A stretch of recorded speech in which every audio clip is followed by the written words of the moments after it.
In a dark room, the door slowly opens, and faint light enters as a maid walks in. She politely says that His Majesty, the first emperor of the Agnes Empire, hasn't eaten again. The entire kingdom is worried about his health. She keeps insisting that he eat something. Suddenly, the emperor mutters angrily, "Useless." Hearing this, the maid starts trembling in fear and apologizes, saying she will remove the food. But the emperor corrects her he wasn't talking about the food, but about the book he was reading. The book is called Chronicles of the Hero of Farmar. He angrily says that such trash should never have existed in the palace. Curious, the maid asks what exactly is written in the book that disturbed him so much. Taking a deep breath, the emperor explains that the book shows the future of the Agnes Empire 100 years ahead. In that future, a lone knight fights the Demon King. But by then, the empire has already fallen. People have become selfish. No one helps the knight, and he dies a cruel death. The details are so realistic that it feels like someone actually saw the future. Still, the emperor firmly believes that his empire will never fall. Yet the story keeps looping in his mind, making him frustrated for wasting time reading it. After the maid leaves, the emperor remembers his past glory. People once cheered loudly for the Agnes Empire. Lands across the west, fishermen from distant realms, everyone had bowed under Agnes's rule. People called him the true ruler of the world. But despite all that success, his heart felt empty. There was nothing left to conquer, no higher place to reach. Suddenly, a knight rushes into the palace, carrying Prince Zion on his back. The knight feels something is wrong. Why is the palace so quiet? Where are the guards and the security systems? Even though Zion is weak and lost the throne war, he is still a Prince of Agnes. Swearing to protect him even if his body breaks, the knight runs forward, only to be stopped by two assassins. One assassin attacks the knight's left side, but the knight dodges. Both assassins then attack together. The knight blocks their strikes and slides back, calling them cowards.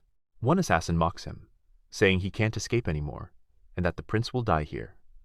The knight places the prince in a corner, and declares that no matter how many enemies come, he will protect him. His name is Fredo, and he charges at the assassins with his sword. During the fight, Fredo asks who they really are. The assassins laugh, and say names don't matter, because he's about to die. One assassin sneaks behind Fredo and suddenly rushes toward the prince, saying it's better to die quickly than live in humiliation. Just as he swings his sword toward the prince's heart, the blade suddenly stops midair. The other assassin yells, asking why he stopped. Trembling, the assassin says his body won't move. At that exact moment, the prince opens his eyes.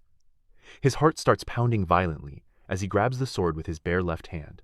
The assassin screams for help, saying he can't move. When the second assassin charges forward, the prince activates his power, Black Star Fall. In a single instant, both assassins are torn apart. The air fills with the smell of blood. Fredo stands frozen in shock, unable to believe what he just saw. The prince simply smiles and says one word, "Interesting." The emperor immediately understands the situation. In the novel, the weakest prince of Agnes Empire was supposed to die early. A boy so fragile he couldn't even kill an ant, so weak that he could barely stand. A prince with no power, who lost the throne war and was locked in prison. According to the story, he should have died in yesterday's attack. But he survived because he possesses the power of Black Star Fall. The emperor realizes this is no dream. He has truly entered the novel and taken over the body of the youngest prince. This is dangerous because according to the story, the world will end in 3 years. The hero will fight the Demon King alone, lose, and the entire empire will be destroyed. Understanding his situation, the emperor decides he must change the story. Before the human-demon war begins in 2 years, he has to stop the empire from collapsing. This body is weak. His Black Star Fall is incomplete. No one supports him, and no one even recognizes him. Yet his heart beats faster, not from fear, but excitement. For the first time, he has something to achieve. A new goal. A new peak to climb. He decides that first, he must take control of his surroundings and find the mastermind behind the assassination attempt. Even if he is abandoned, he is still a prince of this empire. The knight replied firmly that he had received direct orders and could not disobey them. Hearing this, the prince's expression instantly turned cold. Anger flickered in his eyes as he said, "Whose orders? Remember this. Every one of you serves me, not anyone else." In the very next moment, Without hesitation, the prince slit the knight's throat with his bare hands. A thin line of blood appeared across his face as he calmly said that he had never given such an order.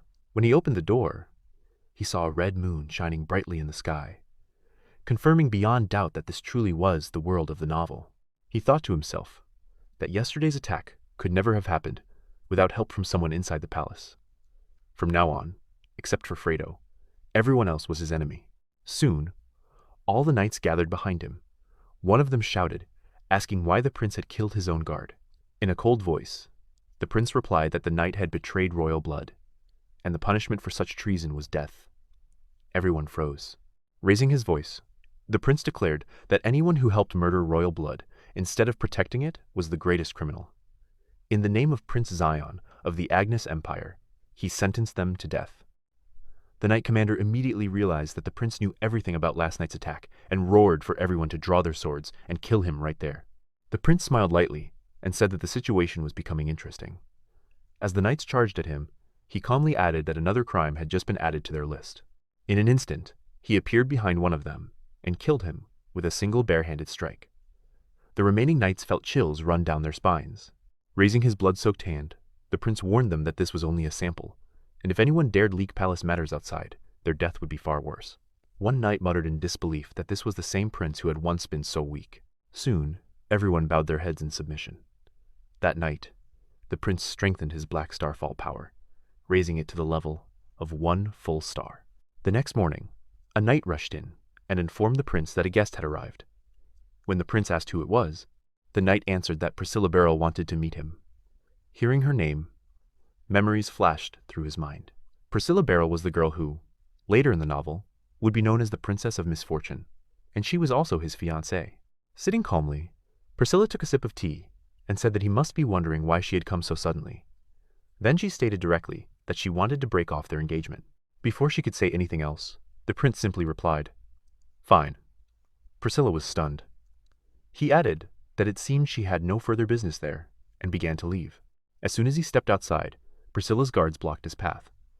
One knight demanded that the prince return and apologize to Lady Priscilla. Staring coldly, Zion asked what he meant. The knight bowed and said that Lady Priscilla was not someone he could treat that way. Zion's eyes grew icy, a faint flame flickering within them.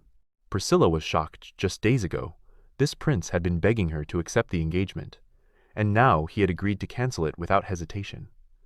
A sense of jealousy rose within her. This couldn't end like this. She rushed outside in anger and called out to Zion, but what she saw froze her mind. Her guard Gregor had fallen to the ground in a single blow. Another guard hurriedly erected a magical barrier, but Zion shattered it with one punch, sending the man flying into the wall. Calmly, Zion said that he didn't like people who stood in his way. Priscilla stood stunned, unable to believe this was the same Zion. Looking at her, he added that he had spared their lives and ordered her to take them away. As he moved forward, Priscilla stopped him and asked to stay in the palace for a few days, saying that breaking an engagement required formal procedures. Zion was about to refuse, but then he reconsidered. If things proceeded smoothly, he could use her for his own benefit. Her rare talent of misfortune might help him expose enemies hiding inside the palace. Agreeing quietly, he told her she could stay as long as she wanted. 3 days passed. Priscilla wondered why, despite staying in the Point Star Palace for days, she hadn't even seen the prince once. If he didn't want to meet her, why had he allowed her to stay? The power she had witnessed that day couldn't belong to a normal human. Determined to find out who he really was, she approached Zion while he was instructing knights. Feeling her presence, he turned around. She accused him of avoiding her, but Zion coldly warned her to watch her tongue and not cross the line. He reminded her that he had never asked her to stay. She had chosen that herself. Realizing this, Priscilla quietly left. As soon as she was gone, Zion ordered the knight to double the number of guards for the next 7 days, assign 2 patrol teams of 33 men each, and ensure every knight wore iron plates, protecting both neck and heart. Thinking to himself, he knew this setup was necessary for at least 3 nights. As night fell, assassins slipped into the palace like invisible shadows. One by one, the corridor lights began to shut down. Inside the tallest hall of the palace, Zion sat calmly on a throne-like chair, his eyes closed, yet fully aware of every movement around him. Assassins quietly slipped inside, whispering to each other that the security felt unusually tight tonight. This wasn't what the commissioner had told them. A doubt crept in. Had the prince already known they were coming? Before they could react, a faint sound came from behind. Both assassins turned around and saw their third companion lying dead on the floor. Panic set in. They couldn't even tell where the attack came from. There was no blind spot anywhere. One of them screamed for help, but in the next instant, Zion appeared behind him and whispered coldly, "Let's end this," before killing him in a single strike. When the last assassin turned back, Zion Agnes stood right in front of him. The chilling emptiness in Zion's eyes was enough to freeze anyone's blood. Only one thought flashed through the assassin's mind: this man had been hiding his true power all along. He had to escape and warn the others. But before he could move, Zion sliced his neck cleanly. In a calm voice, Zion muttered that he had hoped at least one of them would survive. But unfortunately, none of them were lucky enough. After a brief silence, a loud explosion echoed through the palace, catching his attention. He frowned, wondering if there was a magician inside the palace. Then he remembered Priscilla. She was still in one of the chambers. Suspicion immediately fell on her, thinking this magical disturbance might be connected to her. At the same time, Priscilla was suddenly attacked by an assassin. She hadn't even imagined there was a mage among the intruders. Angrily, she shouted that he had a lot of nerve attacking the imperial palace, and instantly raised a magical barrier. But the assassin charged straight through it, shattering the spell with his dagger.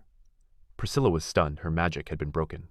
As the assassin mocked her and swung his blade toward her, something strange happened.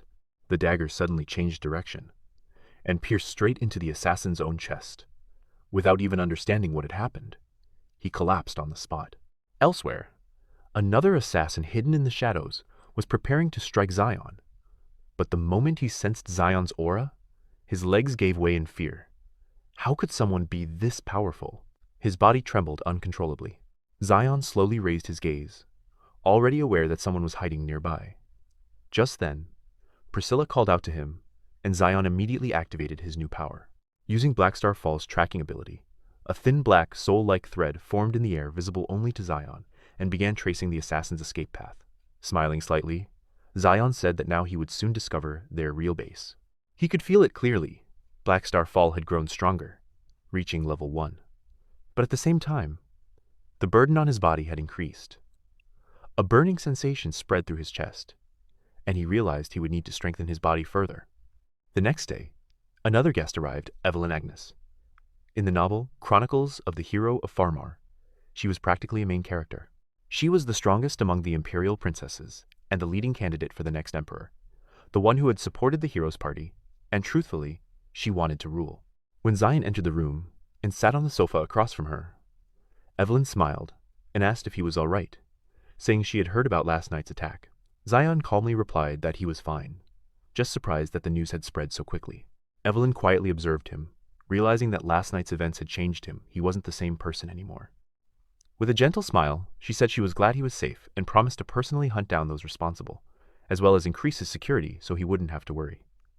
Zion responded coldly that there was no need, he already had enough protection. Then he looked straight at her and asked the real reason for her visit. Smiling, Evelyn said she had come because she was worried about him. After all, he was her younger brother, even if they had different mothers. Then her expression turned serious as she reminded him that he would soon come of age and that the succession ceremony was approaching. She told him clearly that she wanted him to stay out of it. Zion calmly asked why he shouldn't participate.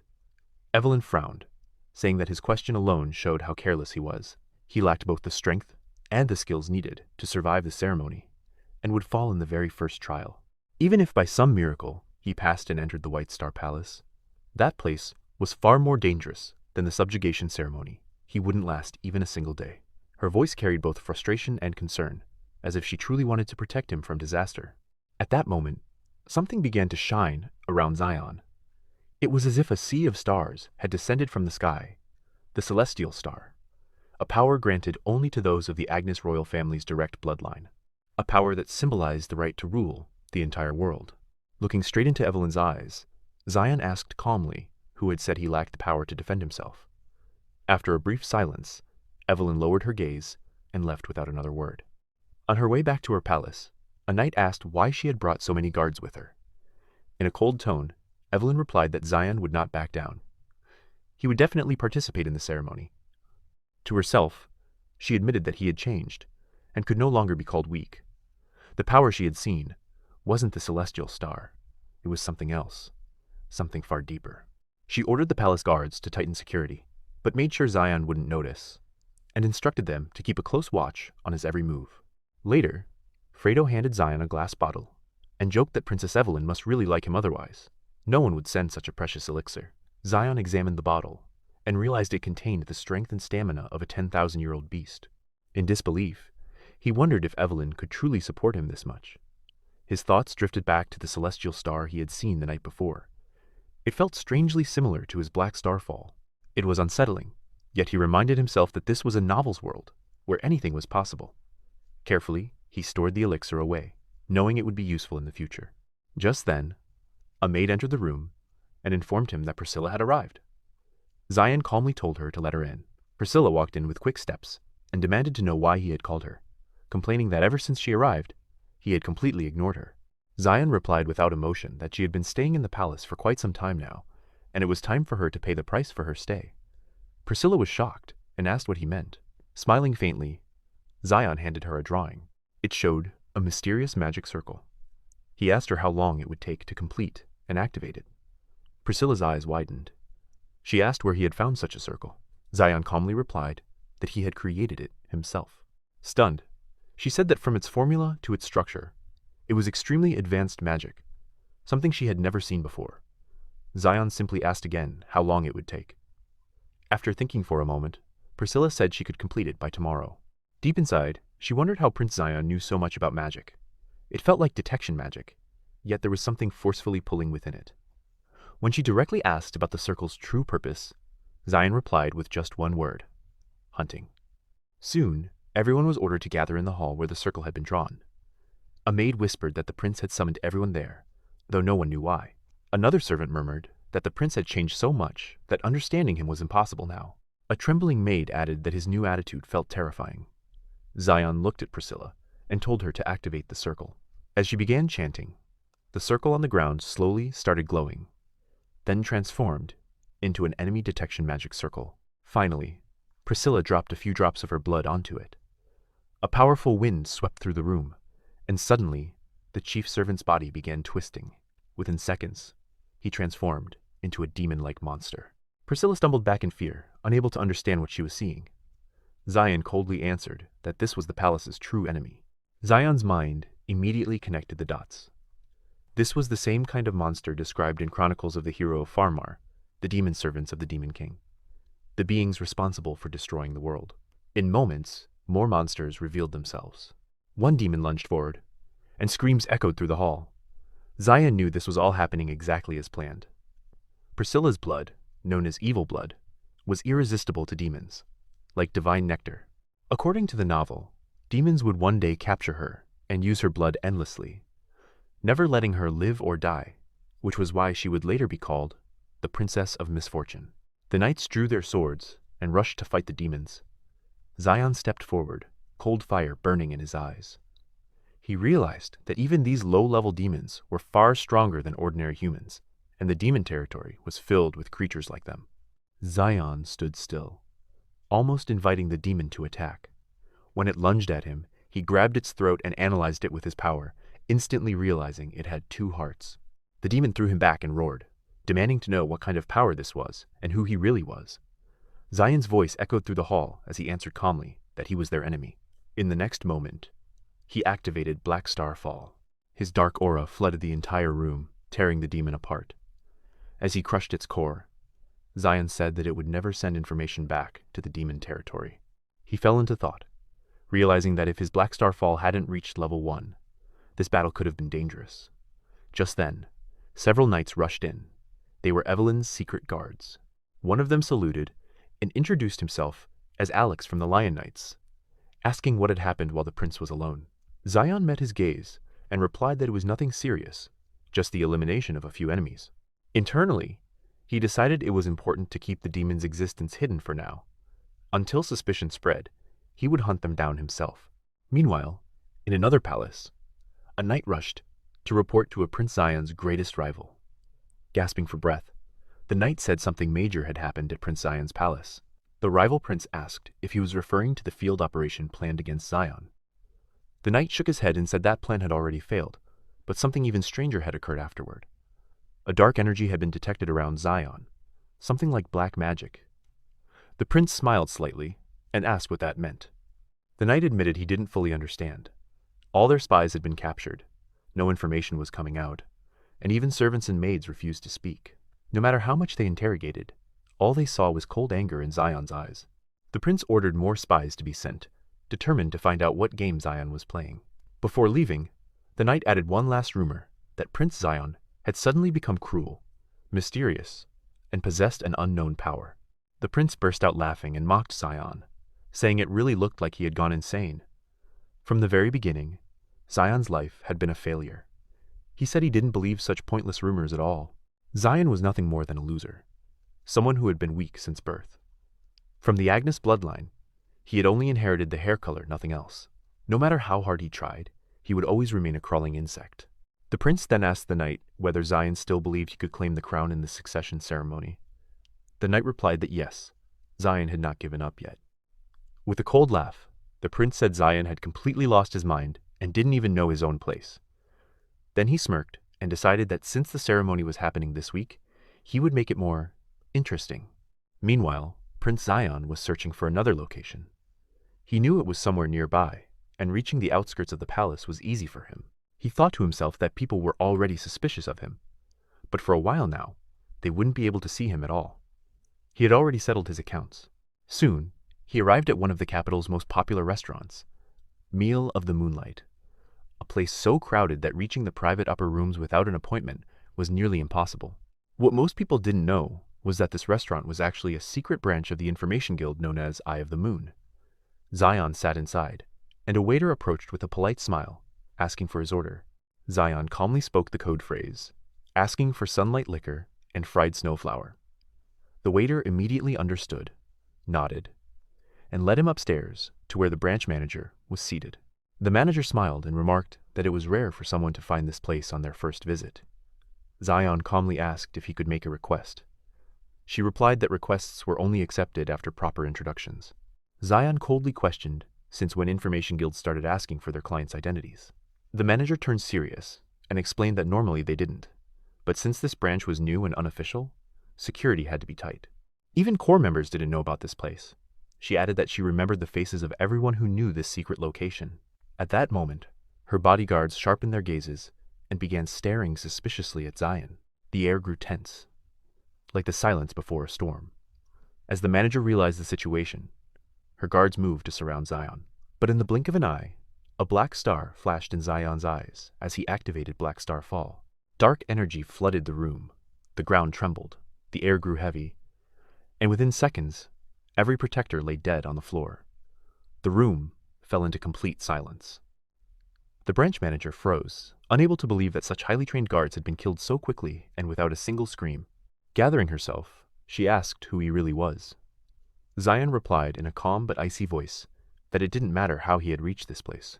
What mattered was that he had a commission for her, and she had no choice but to accept it. Quietly, she asked what he wanted. Zion told her he needed a fake identity and complete information about the Black Forest. After Zion left, the same waiter who had guided him upstairs asked the manager why she agreed to his demand, saying the man was extremely dangerous. She smiled faintly and reminded him of the moment during the fight when Zion's hood shifted slightly. The waiter nodded, confused. She then said seriously that his hair was gray, and that kind of hair existed only in the bloodline of the Agnes royal family. She muttered to herself that perhaps a member of the royal family had finally begun to move. She ordered the waiter to gather every piece of information about that man, who he was, his status in the royal family, why he had left the imperial castle, and why he wanted to go to the Black Forest. She also demanded full details about the Black Forest itself. Looking out the window, she thought that the charisma and power in his eyes were not something an ordinary man could possess. Perhaps this man would be the true candidate for the throne. Back at Pointer Palace, Priscilla was restless. She still couldn't understand what the magic circle she had activated really was. It wasn't an ordinary circle. It felt like something only a dark magician could create, especially one meant to detect enemies. The royal family was already suspicious after the recent incident. Furious, Priscilla marched toward Prince Zion's chamber, but the guard stopped her. She angrily demanded they move aside, calling their behavior disrespectful. The knight apologized and explained that the prince had ordered no one to enter at this time. He said the prince was still recovering from the shock of the recent events. Priscilla snapped back, accusing them of lying Zion was the one who had defeated the demon. How could someone like him be in shock? The knight calmly replied that he was forbidden from saying anything further, and that Prince Zion had given strict instructions that the incident must not leave the palace. Priscilla retorted that she was neither a member of Pointer Palace nor his fiancée, so why should she follow his orders? After a pause, her expression softened as she admitted that she herself had chosen to stay here. At that moment, a guard informed her that Prince Zion had left a message she should leave immediately if she had no other business here. After that, Prince Zion boarded a restricted private train and recalled that in his previous life's timeline, no such system had ever existed. Perhaps that was because this novel was set centuries ahead of the original timeline. He thought that if possible, he would use this system in his original world as well. Zion realized many eyes were watching him, and he intentionally revealed his hair color so that anyone monitoring him closely could be easily tracked. As the train moved forward, a thought crossed his mind: the place he was heading to would one day become the eyes and ears of the future hero. A guild that would support the hero, purely on trust, without personal gain. And Zion wanted to see them with his own eyes. An announcement echoed that the train would soon arrive at Ruin Station, and passengers wishing to disembark could exit from the right side. Zion stood up from his seat, thinking that he would soon need individuals who could act as his hands and feet. Because the palace knights had neither the power nor the skills, and there wasn't enough time left to train them properly, the prince realized he would have to use the information he remembered from the novel. To build his first real network, he needed to search for it in the outer city of Ruin, especially near one specific area. Zion thought he had arrived at the perfect time, because the Purification Festival was about to begin. This festival was held every month in Ruin, and it was meant to cleanse sins and offer prayers to the guardian beings who protected the city for the sake of its future. But according to the novel, this very festival was where Ruin's downfall began, and the Black Forest was the starting point of that collapse. The location of the Black Forest's entrance was known only to the Lord of Ruin and his family, and entering it required the Lord's direct permission. That's when Zion sensed that a spy from the Information Guild was tailing him, so he forced the man to reveal himself. The spy demanded that Zion add one more commission: find out about the mercenary recruitment happening inside the Lord's castle, and track the locations of people bearing the tattoo of a six-headed beast. Zion figured it wouldn't take long after all. The man belonged to the Empire's best intelligence guild, so he agreed and left the area. Around the same time, another castle came into view in Ruin's territory, where a young woman was speaking to her father, the city's lord. She claimed she had finally been given an opportunity, and now she would wipe out every so-called purifier on this land. Her father warned her that even their ancestors, who could control dragons, were powerless compared to the forces involved, and he asked why she was so determined to destroy those monsters. The girl Ren Dryer replied coldly that she would never allow those thugs to become part of this land. Even if the purifiers looked like heroes, it didn't change the truth. They were controlling the country for their own benefit. She swore she would not accept that, then walked out of the room. Outside, Ren headed into an open area where her companions were waiting people known as the North Seven Elites. One of them asked why she looked so irritated. Another, Ragno, teased that maybe the old man had scolded her again. But Lan immediately stopped him, reminding him that the old man he was talking about was Lord Land himself, the ruler of this city. Ragno complained that Lan was always too serious, and Lan answered that he couldn't disrespect the Lord. Ren cut them off and told them to stay quiet, then asked how recruitment was going and whether they had found anyone useful. Ragno shrugged and said useful or not, they should focus on their own work. A yellow-haired elite admitted he wasn't sure if any candidate was truly worth it, but there were a few interesting people outside. Maybe one could be useful. At that moment, Prince Zion entered the area in disguise. People started gathering around the seven elites, whispering and gossiping about why they were all assembled here. The young prince remembered that, according to the novel, this woman, Ren Dryer, would become one of the hero's future allies. She possessed a heaven-given talent that was said to appear only once in 1,000 years.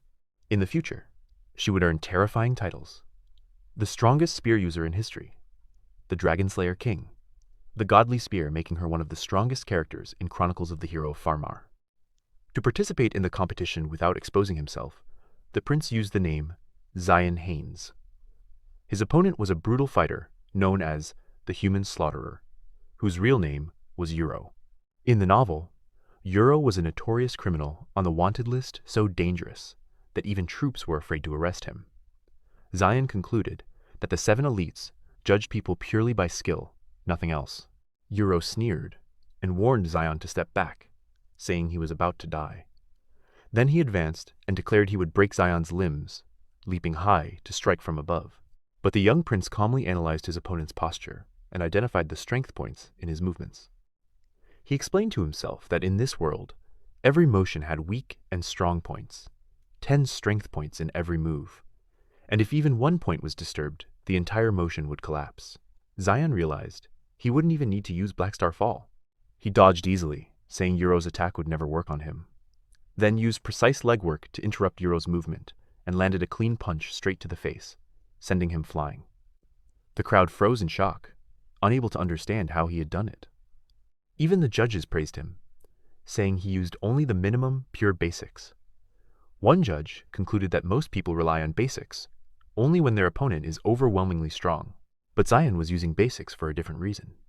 He was born with a weak body, and his body couldn't keep up with his mind, so he was simply using his limited strength as efficiently as possible. Rendryer silently agreed. Ragno nudged Ren and asked if she was interested in the young man. He had good skills, but anyone among the 7 elites could crush him. Ragno added that with such a sloppy body, Zion couldn't possibly handle the 7 elites. Lan admitted he was thinking the same. He could see the effort in Zion's training, but weakness from birth was still weakness.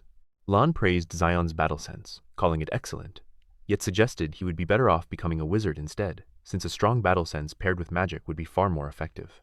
Ren concluded that maybe he simply didn't have talent in that area. Ren's frustration rose.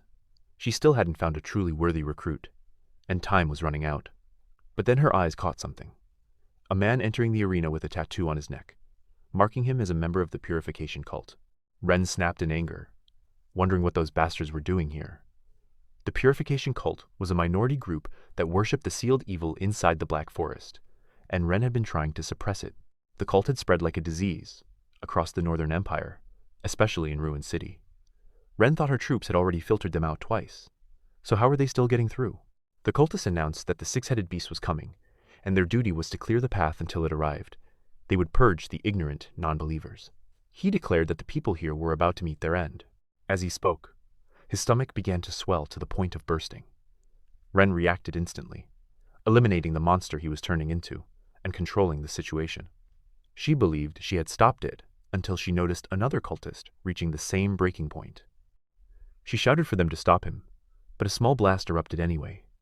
In that explosion, a black aura flashed, an aura that looked exactly like Black Star Fall. Ragno and Lan assumed Ren had somehow prevented worse damage. Ragno demanded to know how she did it, teasing that she must have secretly learned something. Others praised her, calling it amazing, but Ren cut them off and insisted it wasn't her. She asked if they truly didn't see what had just happened.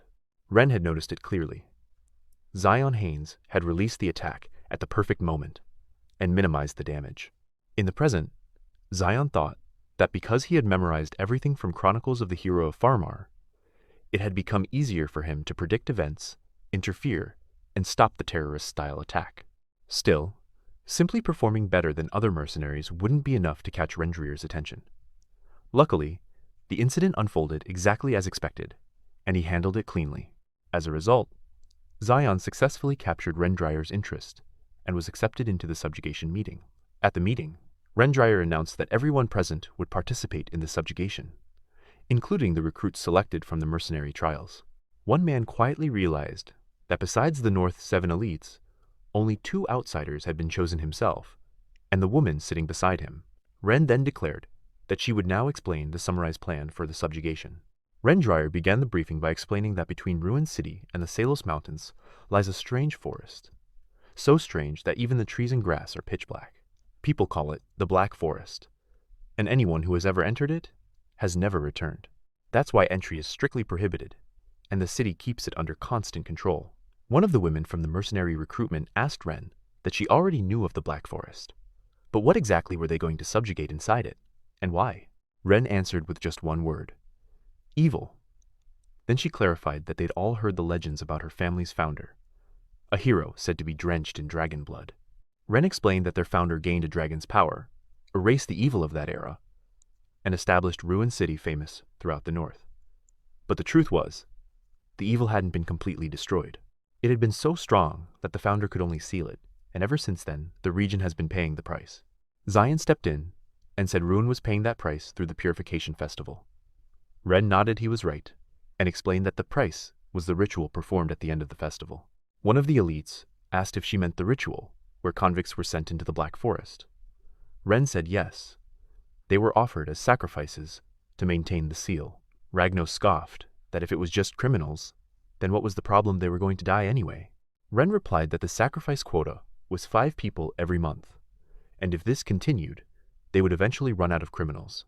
Then, even minor offenders and eventually innocent people would be dragged in just to fill the quota.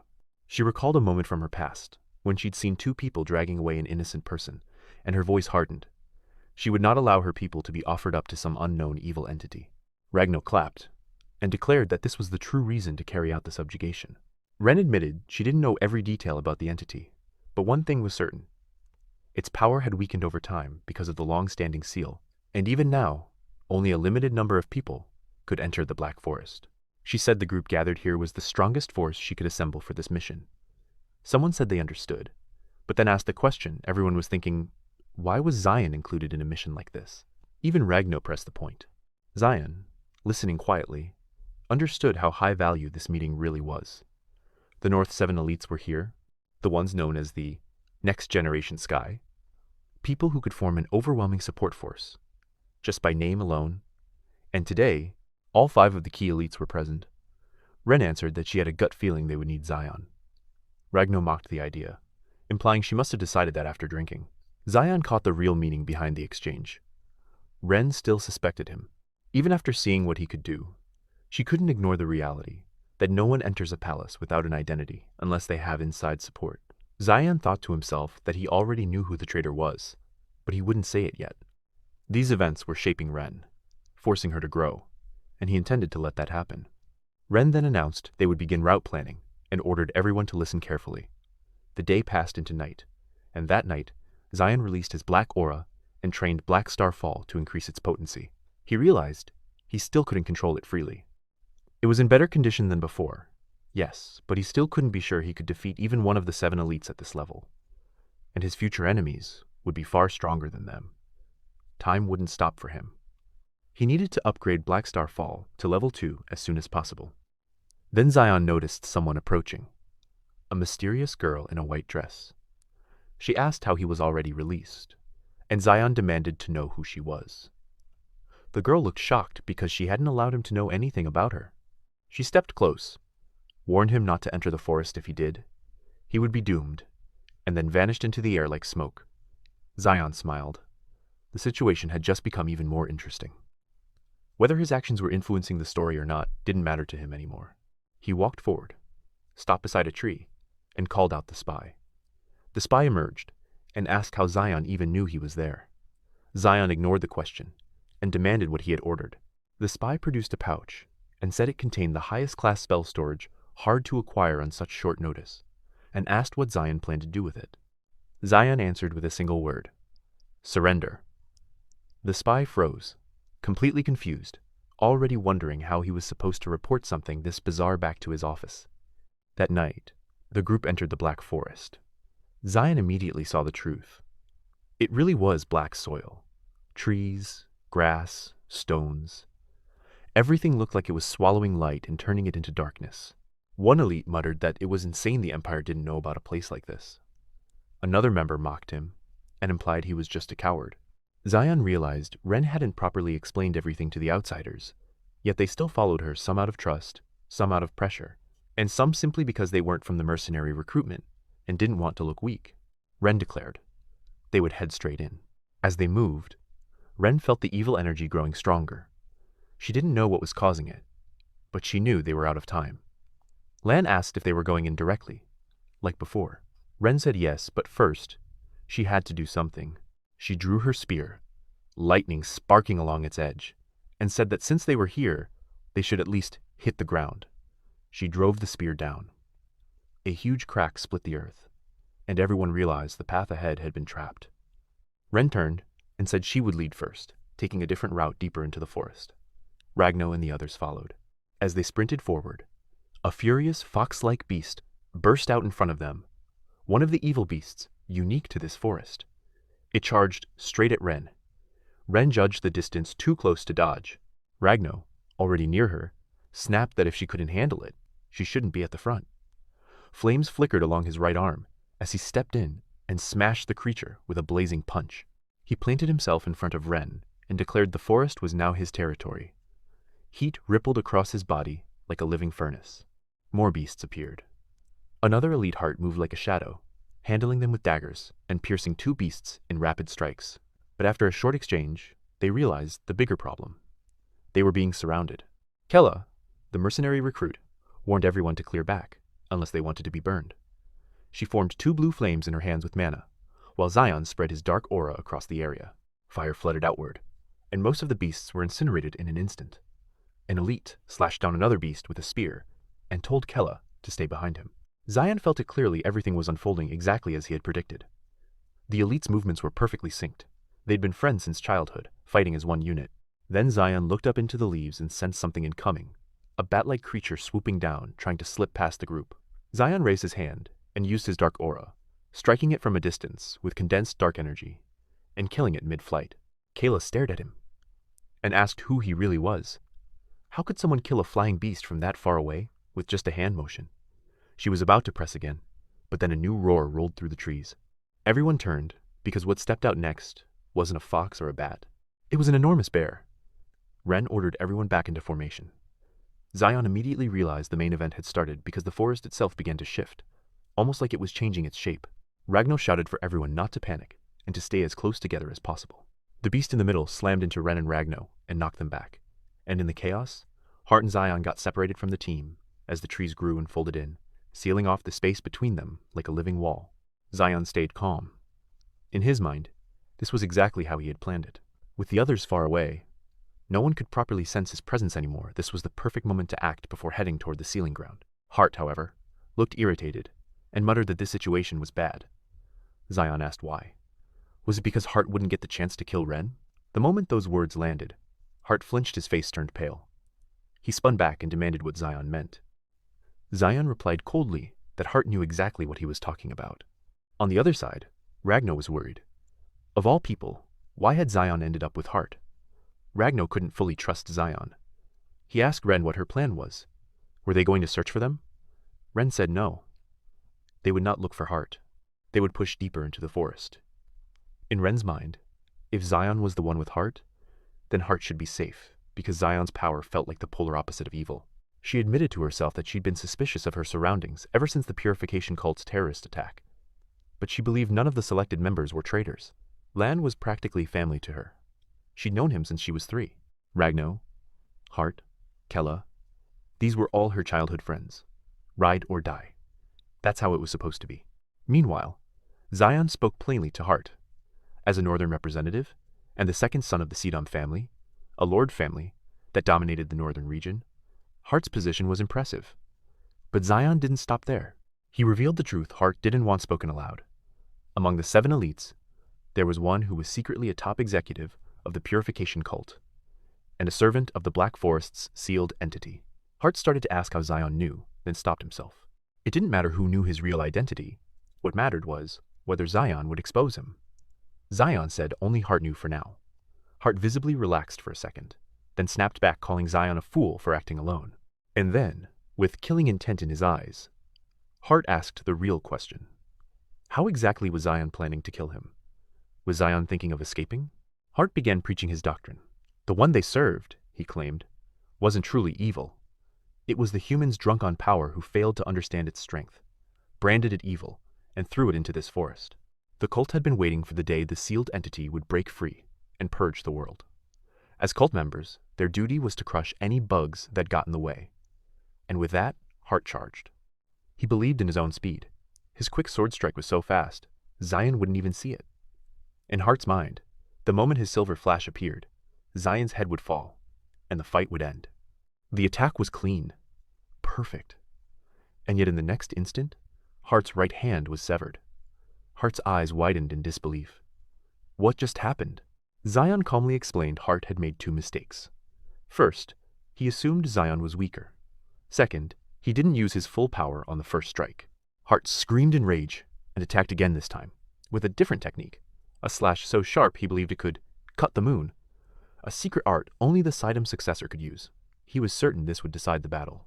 Zion sighed, then said Hart had made another mistake. Zion used Black Star Fall and outpaced every slash in a blink. In the next heartbeat, Zion was right in front of him, telling him he should have run when he had the chance. Hart tried to snarl back, saying Zion couldn't interfere with the bigger plan because there was still another member involved, but the confidence was breaking. Hart glanced toward the center, thinking Ren's party had probably already reached it. As Zion moved, he noticed a stone tablet nearby, an evil spirit divine tablet, the kind used to seal evil. It confused him. Why was it here instead of at the forest center? He didn't waste time. He pushed forward until sealed spirits burst from the tombstone-like ground and attacked. Zion sprinted through, forming black aura and striking. It hit like a concentrated dark rainfall, small, violent impacts until the spirit exploded. Zion remembered the novel. This tombstone was supposed to be used in the future by the hero's party to subdue and seal the entity. He immediately thought, if he could exploit this top-tier sealing magic for his next step, it would give him a major advantage. Then the atmosphere changed wrong, heavy, like something had finally awakened. Zion narrowed his eyes. Had the event already begun? Back with Ren's group, Ragno asked how much farther they had to go, and whether Hart was still alive. Kella snapped at him to use his hands to clear the path, not his mouth. Ren said they were close, just a little farther to the final destination. Another member warned them not to proceed, or they were doomed. And then they saw it. Spirits gathering together, and that same girl Zion had seen before appeared again. She looked at them and said they were late. Ren instantly recognized her as the sealed evil spirit. The girl calmly questioned why she was called evil when she'd only done what she wanted to do. Ren stepped forward, ordering everyone to stand clear. Ragno asked if this girl was truly the sealed entity. Ren answered yes, and added that because of the seal, the entity still couldn't use her full power. Ren warned them again, and then they heard someone fall. Ren turned, and her blood ran cold. Ragno was dead. Almost the entire team had been slaughtered, only Kella and one mercenary recruitment member were still alive. Kayla screamed at Lan, demanding how he could kill their own teammates. Ren couldn't even steady herself. Shock hit her so hard her legs nearly gave out. Lan walked to the girl and praised her, calling her the help of all beasts. Then he exposed the purification cult tattoo on his body and introduced himself as the sealed entity's child. Ren's face went pale. Her childhood friend was a cult member. Lan said he had killed everyone who opposed him and even offered Ren as a gift because she was the one meant to seal the entity. He declared himself a descendant of the Dryer family, bowed his head, and begged the girl to accept his offering. The entity stepped closer, then said she didn't like this gift at all. She asked why Lan had killed his prey on his own. Lan froze, confused. And in the next instant, the girl cut off his head. She turned her death glare toward the corpses, like they were nothing. The surviving mercenary girl finally found Zion and begged him to run. Lan had killed their whole team, and the enemy was far beyond their league. They had no time, but Zion only smiled. This was better than he'd hoped. He wanted the sealed entity to be strong, and as he spoke, he recalled her story. From birth, she had begun to threaten the world, and the desire to kill rose inside her, until a fortune-teller declared her fate, that she would slaughter the heavens. Zion explained what fate really means: something decided from the moment you're born, a path carved into your existence before you even take your first breath. And the woman didn't resist it at all. She didn't need a reward. She didn't need a reason to turn back. Why would she retreat from something that made her feel happy? Zion concluded that even if fate turned her into the enemy of the world and led to her being sealed away, she never regretted it, because the more people gathered to stop her, the more lives she could take. Then Zion looked at Ren and said it plainly. Even though Ren was a descendant of the Dryer family, she was still too weak. The girl laughed and declared that after killing Ren, she would destroy Ruin City next. She added that she had been sealed for years, and now she had star wings. One city wouldn't be enough for her anymore. Ren snapped her lightning spear out and attacked, piercing the girl clean through the middle. Ren demanded to know how many sacrifices it would take before she was satisfied. The evil girl tilted her head and said Ren was finally acting like Ren Dryer. And then, almost like praise, she admitted she liked Ren now, because Ren was resisting, because that desperation on her face was beautiful. The girl flung her foxes at Ren straight toward the place where Ren's spear had punched a hole through her heart. Ren realized instantly. If that attack landed, she would die. She dodged by instinct and countered, slashing at the foxes with her lightning spear.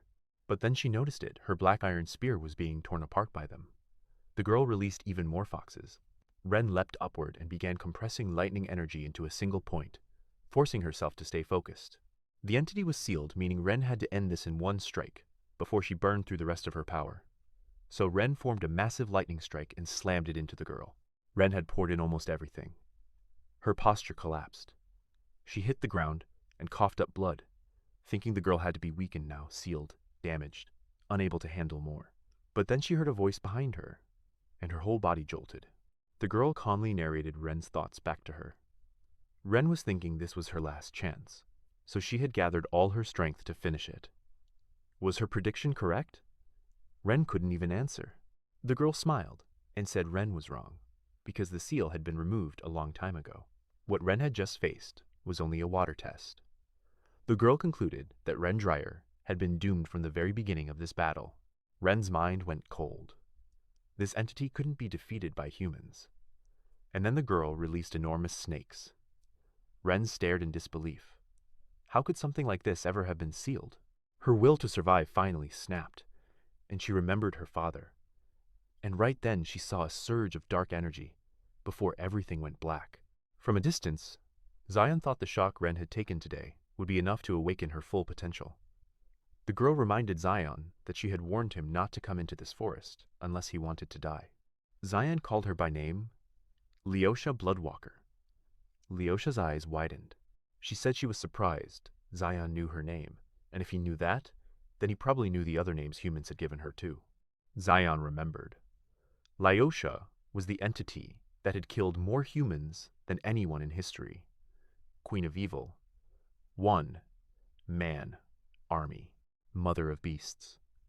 She had countless titles, and among her representatives was one called Elias, the Witch of Heavenly Slaughter. The witch mocked Zion for ignoring the warning. Zion asked why he should have listened. Leosha answered simply, because otherwise she would kill him. Zion replied that he had no plan to die here. He had a desire, one very specific desire. He told her that starting today, Leosha would serve him. He explained that from the beginning, he had already decided Leosha Bloodwalker would become his subordinate. He had thought about making Ren his subordinate too, but Ren was destined to become a comrade in the hero's party. Leosha laughed. If Zion wanted her as an ally, then he'd have to make her submit. She attacked. Zion instantly threw the stone he had picked up earlier. The air split, and a new dimension opened, the Grand Soul Annihilation Circle. Zion explained it was a great spell once used by a Dryer family hero to seal the Witch of Heavenly Slaughter, a supernatural technique that extracted only the souls of the caster and the target, isolating them in another world. He revealed what he had done earlier. He had transferred the sealing magic embedded in that tombstone into the highest class spell storage stone he'd obtained from the Eye of the Moon's spy. Casting it fully was too difficult, so he used only the essential parts by his judgment. It should have been enough. Leosha smiled.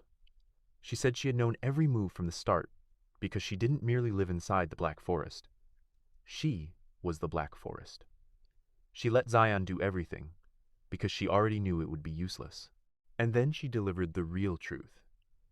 The Grand Soul Annihilation Circle wasn't a sealing spell at all.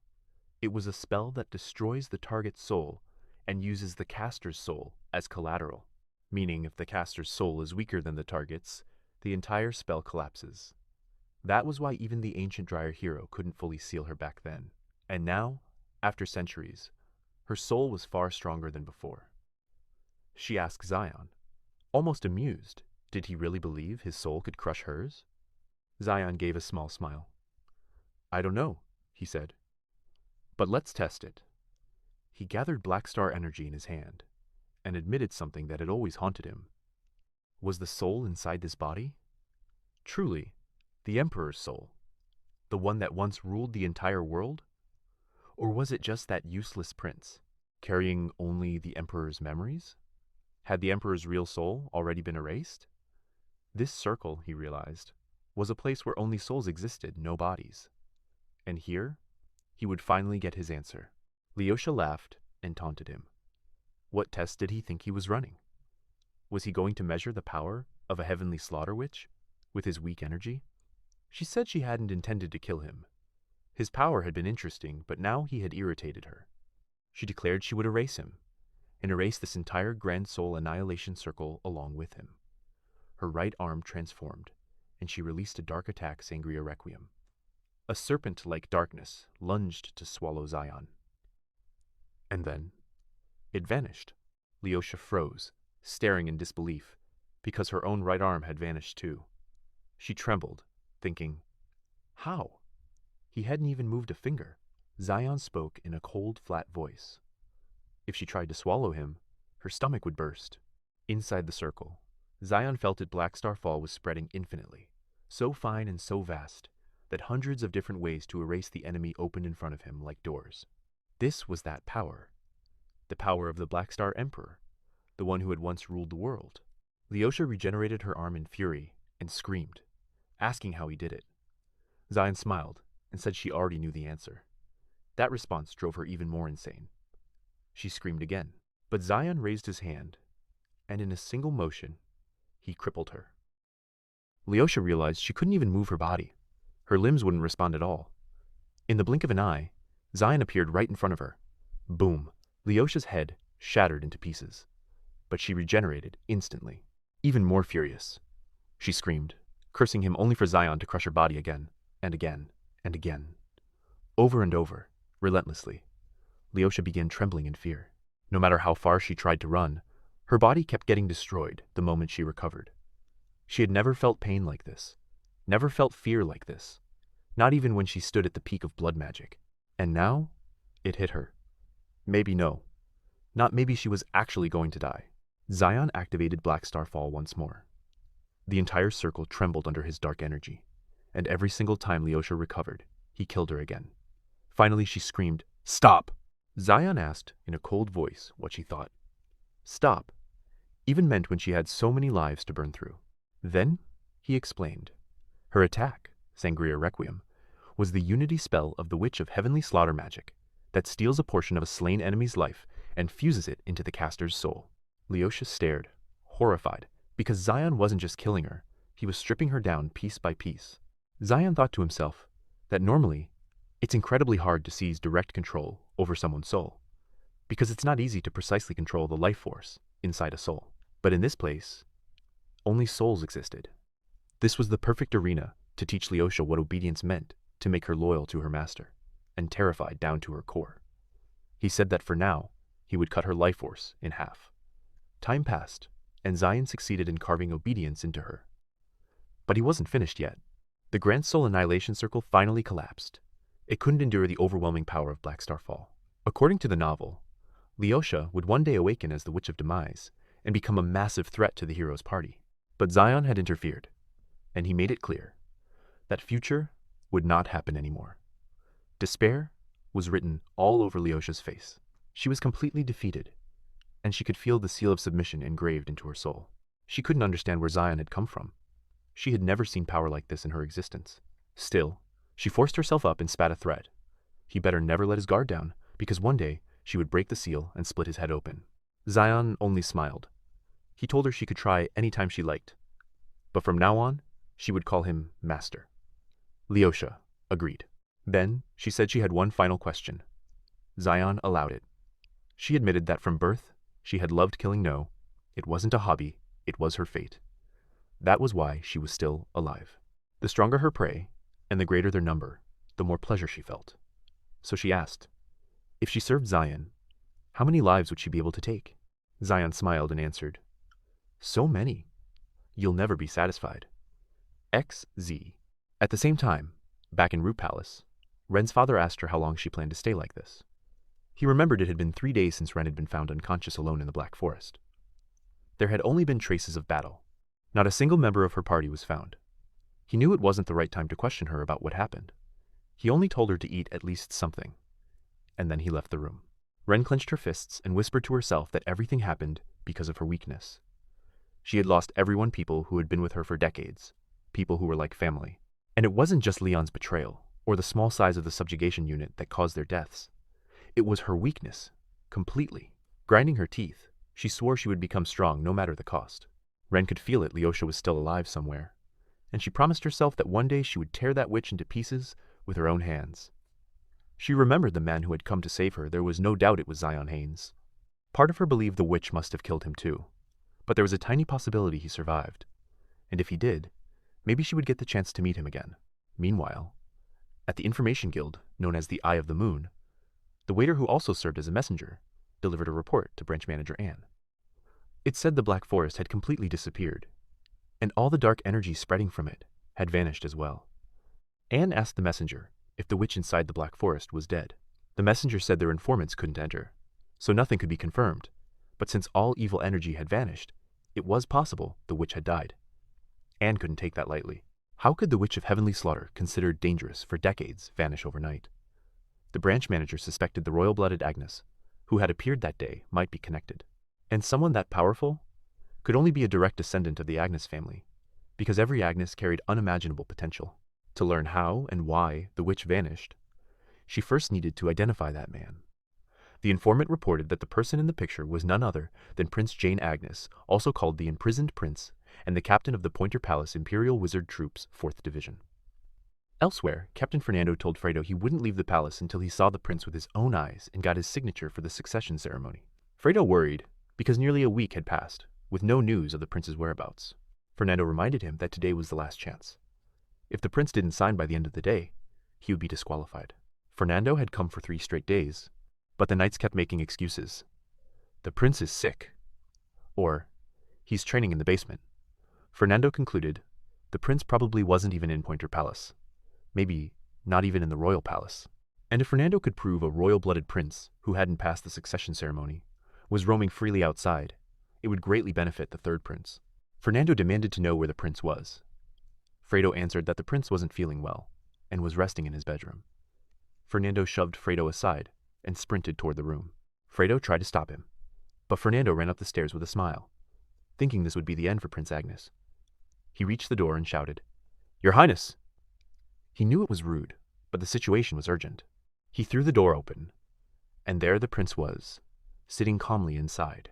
In a quiet voice, Jane told Fernando that if he knew this was improper, then he shouldn't have done it at all.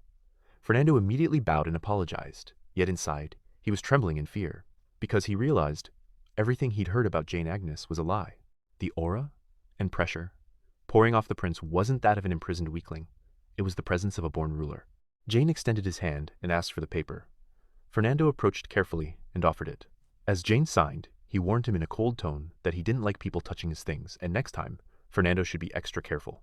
After Fernando left, Fredo anxiously asked where the prince had been for so many days, because everyone had been searching for him. Jane thought to himself that he had arrived just in time barely. Otherwise, he would have missed the succession ceremony. He was sure Lyosha had already reached the capital by now, and by the time she completed the orders he'd given her, the ceremony would already be over. Jane asked Fredo if the thing he had requested was ready. Fredo answered at once. "Your Highness, are you talking about the 1,000-year-old ogre's heart Princess Evelyn sent?" Then he nodded firmly. "Yes, everything has been prepared exactly as you ordered." Jane smiled and said the time had finally come to absorb the ogre heart's power completely, because it would reduce the penalty his body suffered. And before the ceremony, he had to push Blackstar Fall to the 2-star stage. Far away, in a hidden assassin den, the killers working for the third prince gathered for a meeting. One of them said the third prince was furious because they had failed twice to eliminate Prince Jane. Another assassin frowned, thinking, if the prince was practically abandoned, then who was the powerful figure protecting him? Their leader cut them off sharply. "Enough useless talk.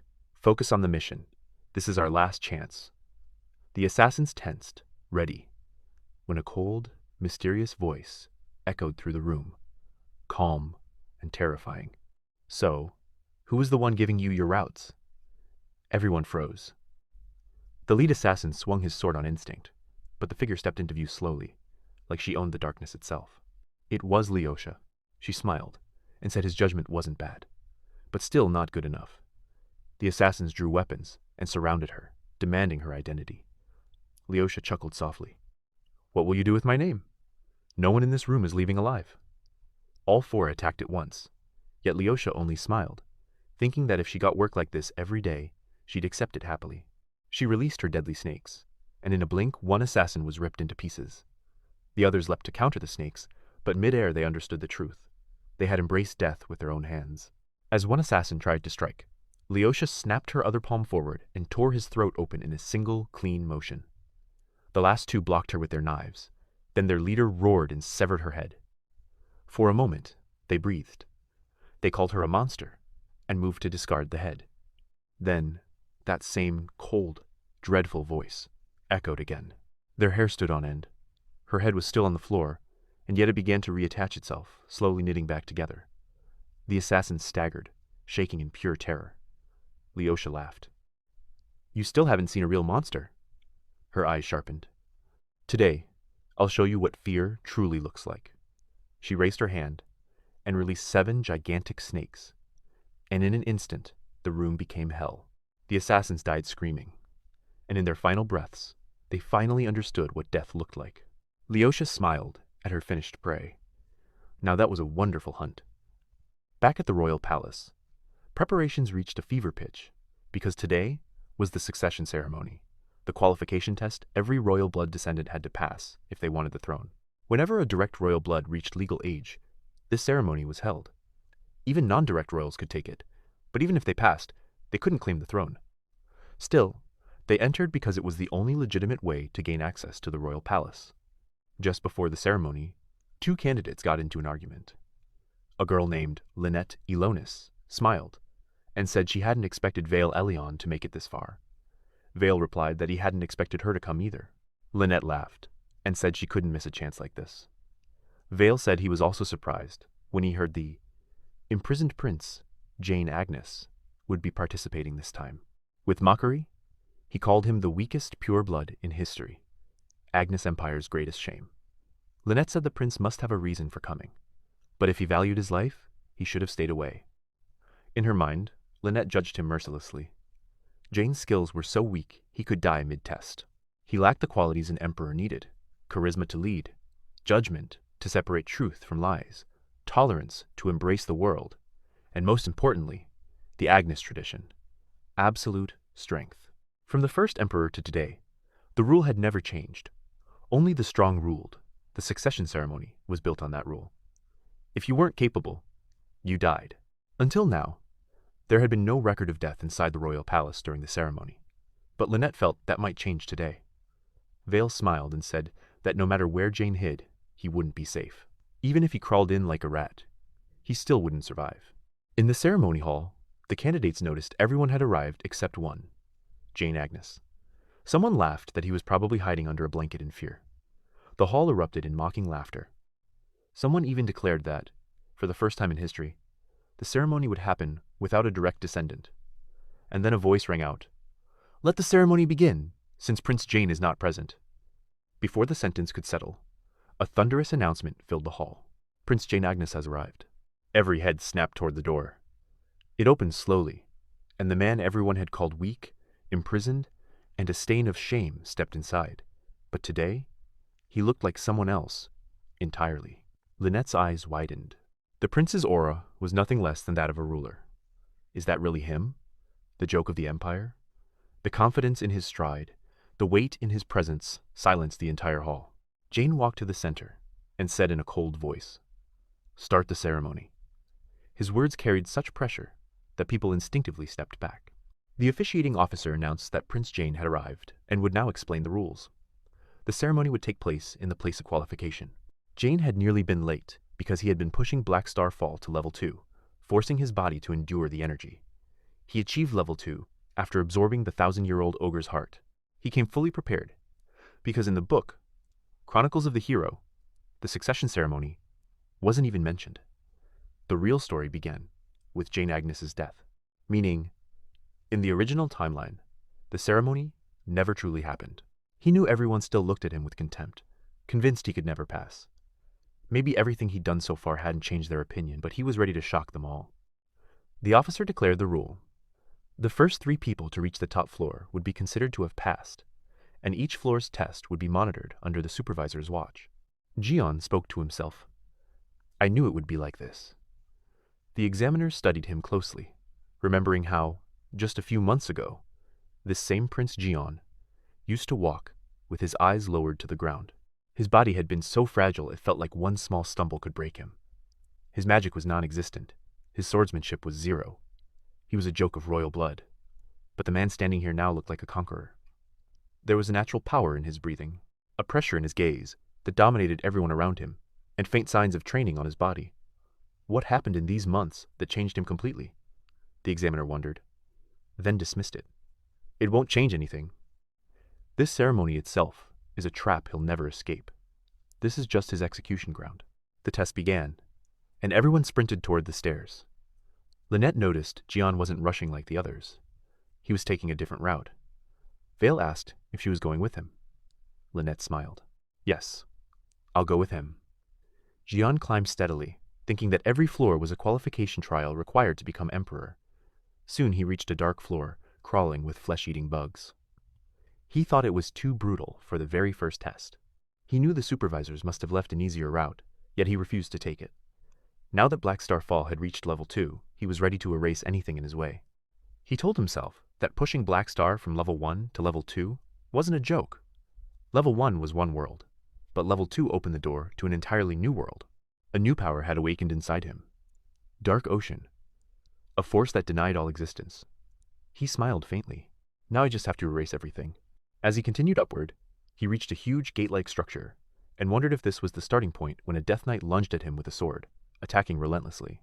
Jian activated his dark vision, and saw the knight's core. The moment it leapt, Jian used his new power and erased it. Completely only sword marks remained on the floor. Then, 4 Death Knights appeared at once. Jian laughed and said the supervisors were getting desperate to eliminate him. He had expected foul play, but not that they'd sink this low. He realized they weren't testing him.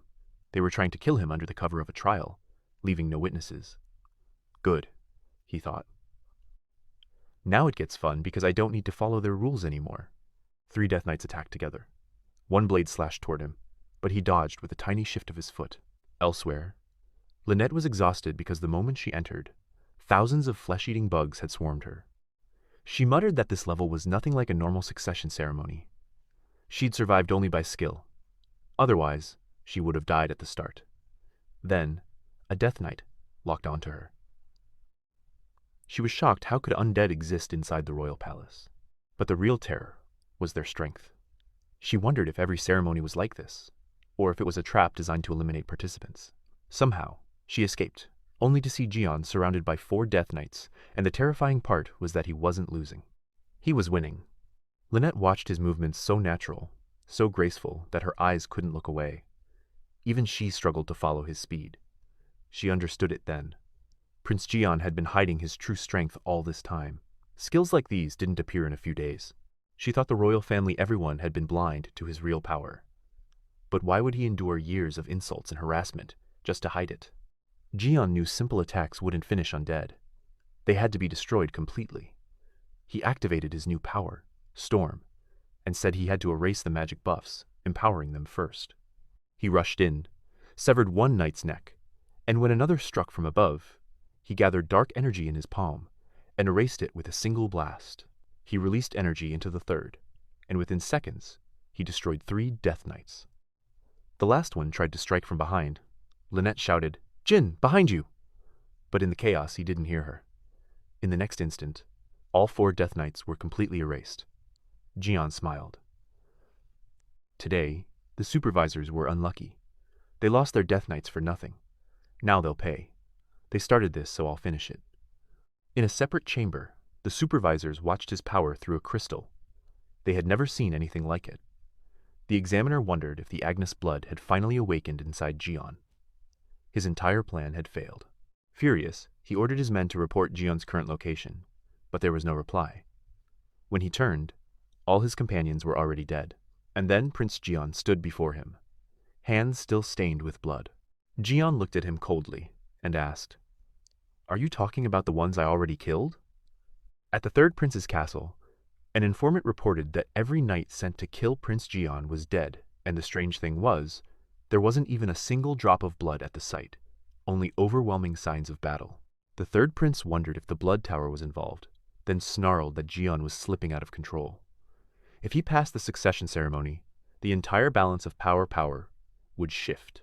Either Jian was unbelievably lucky, or he was hiding something extremely dangerous.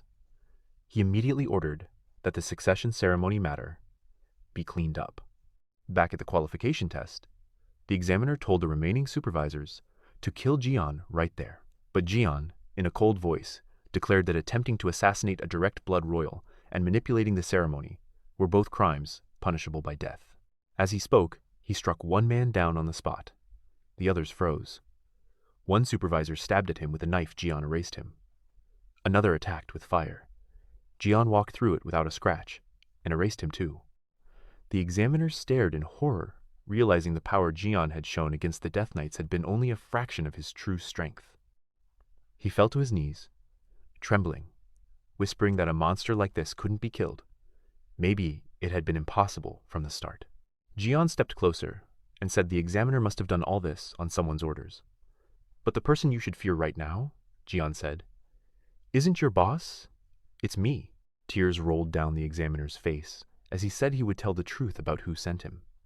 But Jian replied calmly that he already knew who was behind it, and in a single motion, he blew the man's head off. Turning back to the corpse, Prince Jian said coldly, "Stop pretending to die now." At that moment, the body twisted and transformed into a monster. Laughing, the monster said it never expected a mere neglected prince to hold such power. Jian studied it closely and understood that the supervisor was never human, because earlier, when he crushed its heart, a faint trace of evil energy had leaked out. He could tell this monster was even stronger than the one he defeated in the Pointer Palace. The monster sneered that Jian wasn't even scared after seeing a demon inside the royal palace, meaning he already knew the truth. It said it planned to leave quietly, but now it had changed its mind and wanted to ask Jian something. Jian answered with a cold smile, saying the monster wouldn't be asking any questions anymore, because now Jian would decide its fate. Meanwhile, on the maze floor, Lynette ran desperately after losing sight of Jian. She knew surviving this insane succession ceremony was impossible without him, but the problem was, she had no idea where he was. Suddenly, she felt a dangerous presence behind her and swung her sword only to clash with Will's blade. Will laughed and told her she should at least check whether it was a monster or a person. Lynette was shocked to see him alive. She had assumed he died on the first floor. She asked if he'd seen Prince Jian, but Will said no and guessed Jian might already be dead. Lynette replied firmly that Prince Jian was still alive, and if they wanted to survive this cursed ceremony, they had to find him. When Will asked why, she answered simply because he was the strongest. Back with Jian, the monster screamed that he was nothing more than an insect. This demon was stronger than a low-class monster, but weaker than a mid-class one. Jian noticed its healing ability was nowhere near Lyosa's. It was weak. He knew if the fight dragged on, people outside would notice, so he had to end it fast. The moment the monster tried to punch him, Jian vanished and reappeared behind it, saying the line it just spoke was actually his because today, he would completely annihilate it. In the next instant, he shattered the monster's core, ending it on the spot. Will watched in shock and shouted how a monster could even enter the imperial palace. Jian turned toward Lynette and Will. Both lowered their eyes, in fear they had just witnessed a completely one-sided massacre. Will realized that if Jin could kill a monster so easily, his power was terrifying. Jian pointed at Lynette and said she was second, then pointed at Will and said he was third. He congratulated them, telling them they had passed the ceremony. Since all supervisors were dead, there was no one left to announce the results. He said everything that happened today would remain a secret, and both of them immediately agreed. Without another word, Jian left. In the next scene, Prince Jian was riding in a car, having changed out of his black robe into new clothes thanks to Fredo's stubborn insistence. Fredo said happily that he could die peacefully now, because he had seen Prince Jian enter the White Star Palace with his own eyes. News of the assassination attempt on royal blood was huge, but reports of demons entering the palace were buried in the chaos. Jian glanced at the bracelet on his wrist, the protective charm Priscilla had given him. She said their engagement wasn't cancelled yet, so giving him a gift after passing the succession ceremony was her right. Jian smiled faintly and said that if this was her attempt to keep him in the Pointer Palace, she should give up now. Sitting beside him, Elin Agnes asked if anything happened during the ceremony. Jian calmly said no. Elin replied that she had sensed demonic energy from the qualification palace. Jian said plainly that he had no idea. Elin warned that the Fight Star Palace was basically hell, a place where power-hungry specters crushed each other to climb higher. Brothers plotted each other's deaths, and brokers even traded human flesh. She asked if he could really survive there. Though she knew her brother wasn't weak anymore, her protective instincts still remained. She still feared for the fragile little brother who once depended on her. She was sure someone was targeting him. Jian smiled lightly and said he wasn't going there just to survive. He was going to devour it. The car stopped. Jian stepped out. Elin said she couldn't go further, due to inspection rules, and told him to take care. At the White Star Palace gate, a man appeared and said, "I am Ronir, assigned to serve you, Your Highness." Jian looked at him carefully. The deeper he walked in, the more familiar the place felt. The colors were different, but the palace itself was exactly the same as the one he remembered from when he was emperor. He wondered if this novel was based on the real imperial castle, but his intuition told him it went much deeper than that. Ronir said Jian would have to proceed alone from here. A security knight announced loudly, "Prince Jian, entering the emperor's chambers." Jian entered and came face to face with Emperor Urus Agnes, the supreme ruler of this vast empire and the owner of this world. But his condition didn't match his grand titles at all. Jian remembered that this man had only 2 months left to live. The emperor slowly opened his cloudy eyes and asked, "Who are you?" At the same time, Lyosa arrived at the White Star Palace on Jian's orders. She thought the promise Jian made wasn't a lie, but it still hadn't fully met her expectations. She muttered to herself that she had killed many people recently and hoped things would get better from now on. As she approached the gate, a guard stopped her and demanded identification or a permit. Lyosa replied coldly that she had neither. The guard answered sternly that then she could not enter the palace. Lyosa snaps angrily and says that her master ordered her to enter the imperial city. The knight asks for her master's name, and Lyosa pauses for a moment, clearly having forgotten it. Instead of answering, she starts describing him with her expressions, saying he's thin, terrifying, and opens his eyes like this, making a strange face. The knights exchange looks and think the girl is completely crazy, then tell her to go back. That's when Lyosa completely loses her temper. In a cold, dangerous voice, she says that if they insist on staying the way they are, then she will have to choose another way. Inside the emperor's chamber, Urus Agnes speaks slowly and says that the person standing before him cannot possibly be Jian Agnes. A sharp light returns to Jian's eyes as he replies that Urus is still this sharp, even now interesting. Jian studies the emperor carefully and wonders if this is the authority of a true ruler, because even standing so close to death, the man's aura is overwhelmingly dominant. The emperor says softly that a person's innate nature can never be changed. But then his gaze fixes on the strange and powerful aura flowing from Jian's body. Jian realizes that in this entire world, Urus is the only one who can recognize the change within him. In a cold tone, Jian says that the moment the emperor judged him talentless, he was imprisoned in the Pointer Star Palace, and all the assassination attempts against him were ignored. He then asks how the emperor himself ended up in this state. Urus replies tiredly that he once thought Jian was working with his enemies, but now it seems he was wrong. The emperor then tells an old story. Around 400 years ago, when the first Agnes emperor founded the empire, there was only one kingdom in the world. One day, at the southern edge of the continent, a place called the World's End gave birth to the demon realm. No one knows how it came into existence, but demons poured out from there and invaded human lands. That marked the beginning of the war between humans and demons, a war where countless heroes were born and destroyed. Urus takes a deep breath and says that about 100 years ago, the demon realm suddenly went quiet. No one knew why, and humans breathed a sigh of relief. But that was their greatest mistake. Jian smiles coldly and says it's because the demons never actually stopped. They only pretended to. Urus nods and agrees, saying the demons slowly blended into human society so cleverly that no one noticed. By the time he realized the truth, he himself was already poisoned by demonic corruption. If he had acted back then, the entire empire would have collapsed instantly. The worst part, he says, is that there is no perfect way to distinguish humans from demons anymore. Jian asks if that's why the emperor never chose a successor. Urus replies yes, because he cannot determine who has already come into contact with demons, and some may already be working for them. Lifting his gaze, the emperor asks Jian, who now calls himself John, what he plans to do with the imperial city. A dark glint appears in Jian's eyes, as he says he will devour it. The Fight Star Palace, the imperial city, and the empire itself, he will leave nothing behind.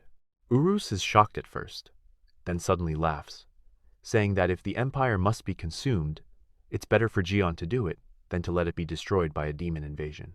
The room falls silent for a moment, before Urus speaks seriously again, telling Jian to find John's shadow, the last watchman beings created across generations for times like this. He explains that when he was poisoned, he severed ties with them to hide from demonic eyes, but Jian can still find them. They are also called the Eternal Shadow, the Emperor's hands that operate in darkness, the intelligence organization that later worked alongside the Eye of the Moon to protect the Empire's foundation. Jian replies in a deep voice that he will find them, thinking to himself that the more information he has, the better, because he cannot rely solely on the novel forever.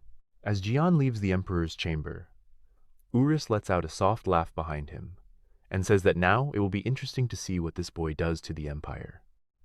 After passing the succession ceremony, royal bloods receive two special rewards. First, a direct audience with the Emperor, and second, permission to enter a mysterious place called Starry Dreams, a location only accessible to those with direct Agnes blood. When Jian arrives at Starry Dreams, he meets Via, the keeper of the place. Smiling, she congratulates Prince Jian for passing the succession ceremony and tells him that treasures beyond imagination are stored here, every priceless object in the world. However, she warns that he can choose only one item. Jian chuckles and asks if that's all. Via replies that the true treasures lie deeper inside artifacts from myths and legends, but warns him that the weapons there choose their owners, and anyone unworthy who tries to wield them may lose their life. She asks if he still wishes to proceed, and Jian answers without hesitation that he does. As they move deeper inside, Jian's eyes fall on the Heavenly Falls sword Rigveda, one of the most powerful myth-grade weapons in Starry Dreams. But just as he reaches for it, he suddenly senses the energy of the sword Ayang, the very blade he wielded in his past life, as Emperor.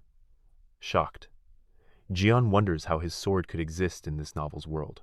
Via urgently warns him not to touch it, saying it is the sword of the first Agnes Emperor, and was never meant to be taken. At that moment, a black aura begins to pour out from the blade so dark that the entire hall trembles. Elsewhere, the third prince's personal knight and messenger ride toward the estate, recalling how Prince Jian passed the succession ceremony and how all supervisors sent to kill him were found dead. Hearing that report, the third prince had flown into a rage and demanded more information about the slain knights, only to be told that the investigation was still ongoing. During the journey, the knight thinks to himself that only a handful of people can use blood magic, making it extremely rare, and there has been no movement from the blood tower either, when he suddenly notices several knights running toward the estate's front gate. The driver informs him that someone is trying to break into the palace, and the knights are struggling to stop them. The messenger asks how many intruders there are, and the driver replies that it's just one girl, around 20 years old, but strangely, the knights are taking much longer than expected to restrain her. When asked if there is anything unusual about her, the driver hesitates and says that she is using blood as a medium for her attacks, and has several dangerous beasts around her. Hearing the words blood magic, the messenger's expression hardens, as using blood magic inside the capital city is extremely uncommon.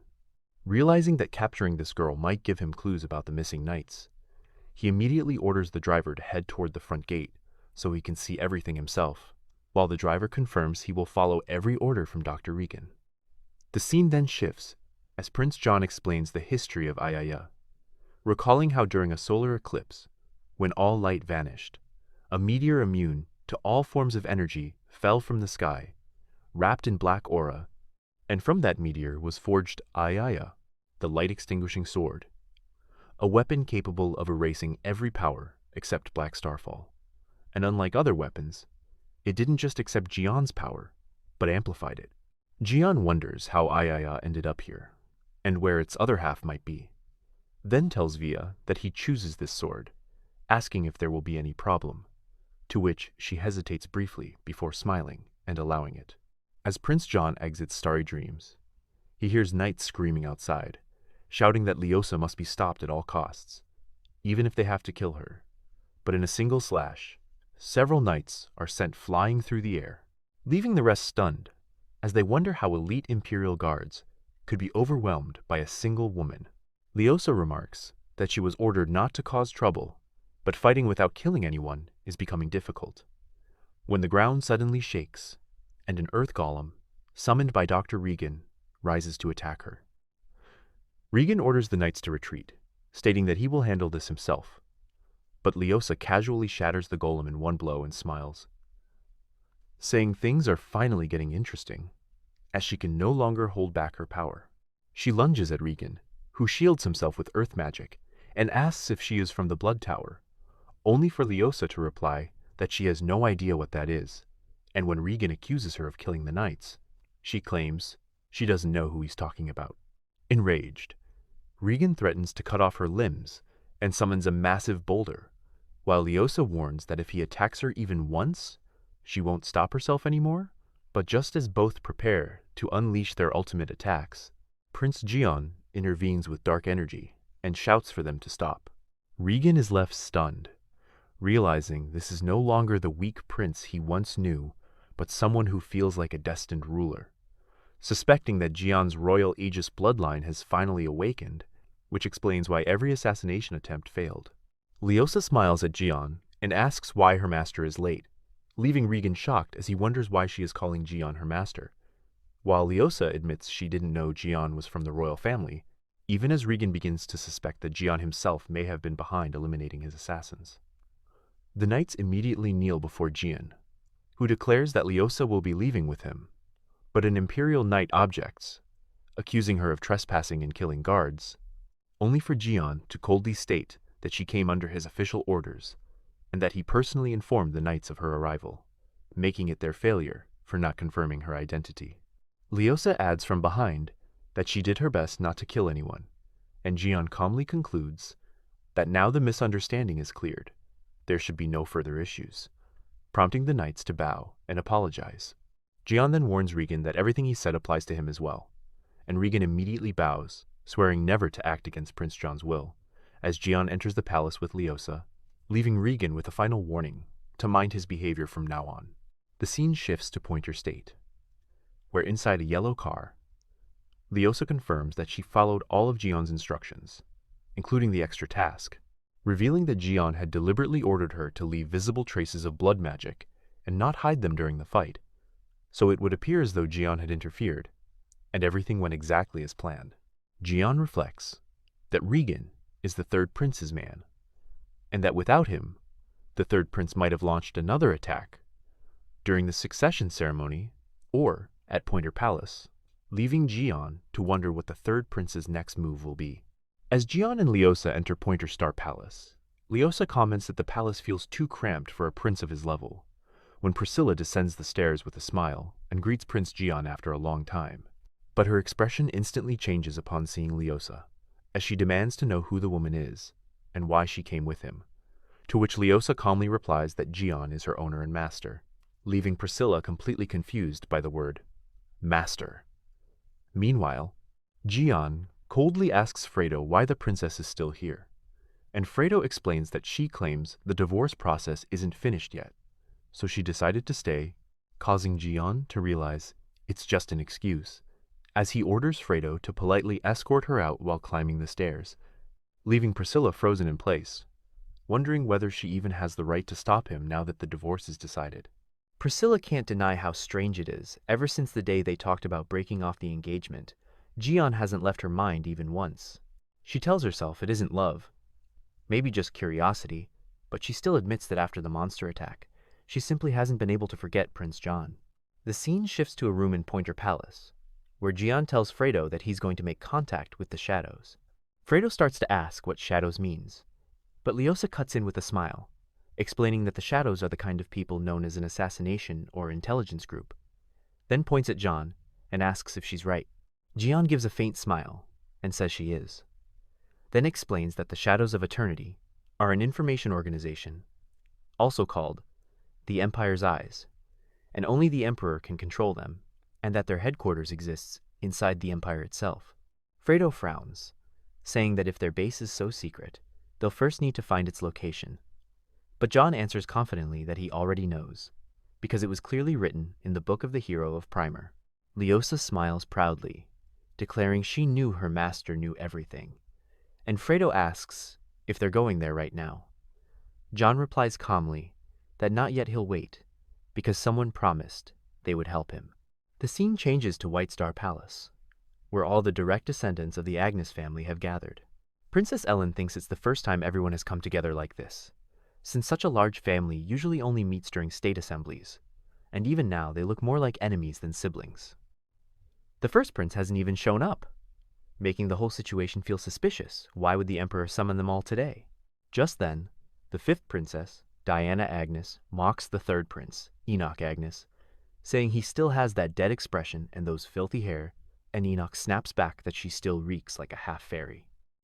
Diana laughs that at least her smell isn't like his stinking kennel, then needles him about how his pet is doing these days, and Enoch bristles, spitting that the young prince is the royal family's shame. His very existence stains their name, and if he had any dignity, he would have killed himself already. The fourth prince, Udin, cuts in with a sharp laugh, saying, and yet, he passed the succession ceremony alone too, which is new, and Diana adds that honestly, she didn't even think he'd try, yet he still passed. While certain people even tried to manipulate the ceremony, Enoch replies coldly that it doesn't matter, passing won't help him survive here, because he doesn't even know his place.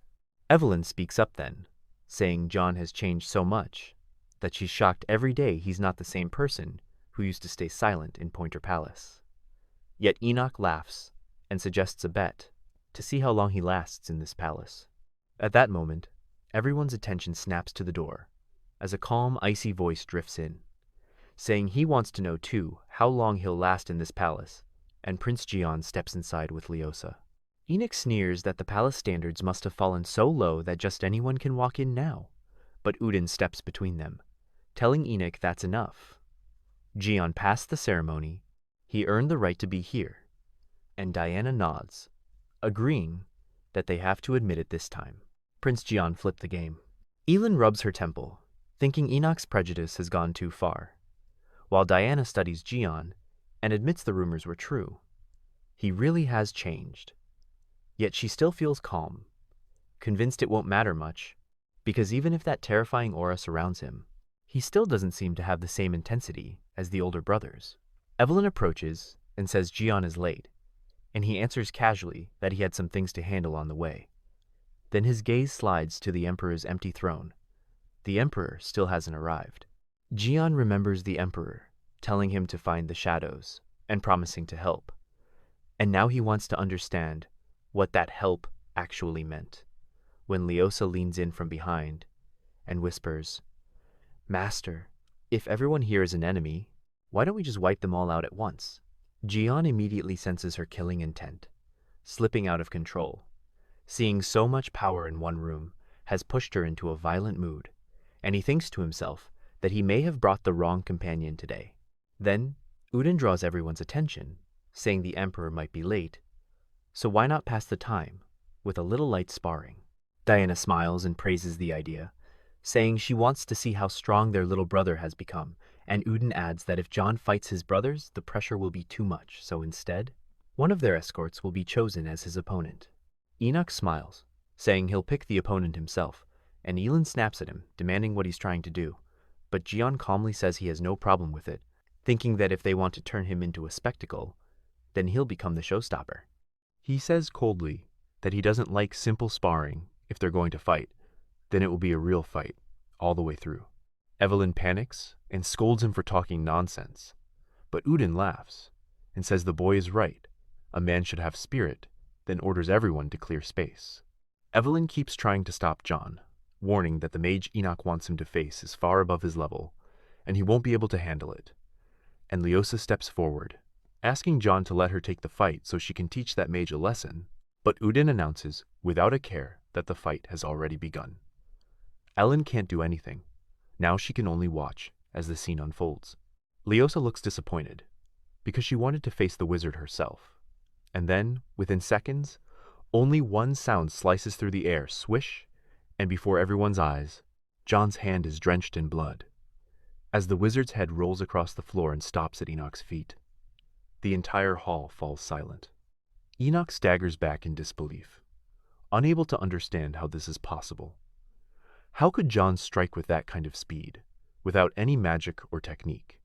Jian stares at him with cold eyes, and says he already warned them this isn't sparring, it's a real battle.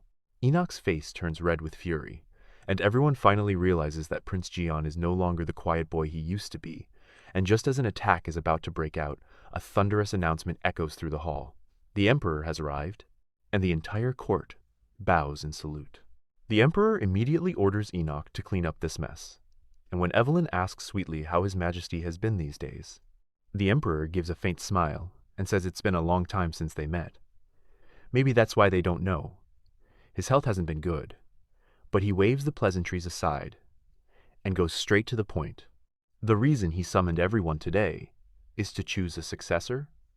No, to announce that he has already decided? Heart sees as he declares that the next successor of the Agnes Empire will be Jian Agnes.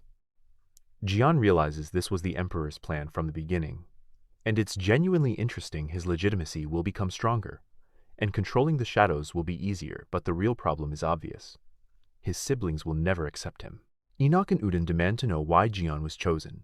Diana shouts that it's a joke the same John the Emperor once locked in Pointer Palace, and even Evelyn asks politely for the reason, only for the Emperor to answer coldly that in his eyes, John is the most qualified to wear the crown.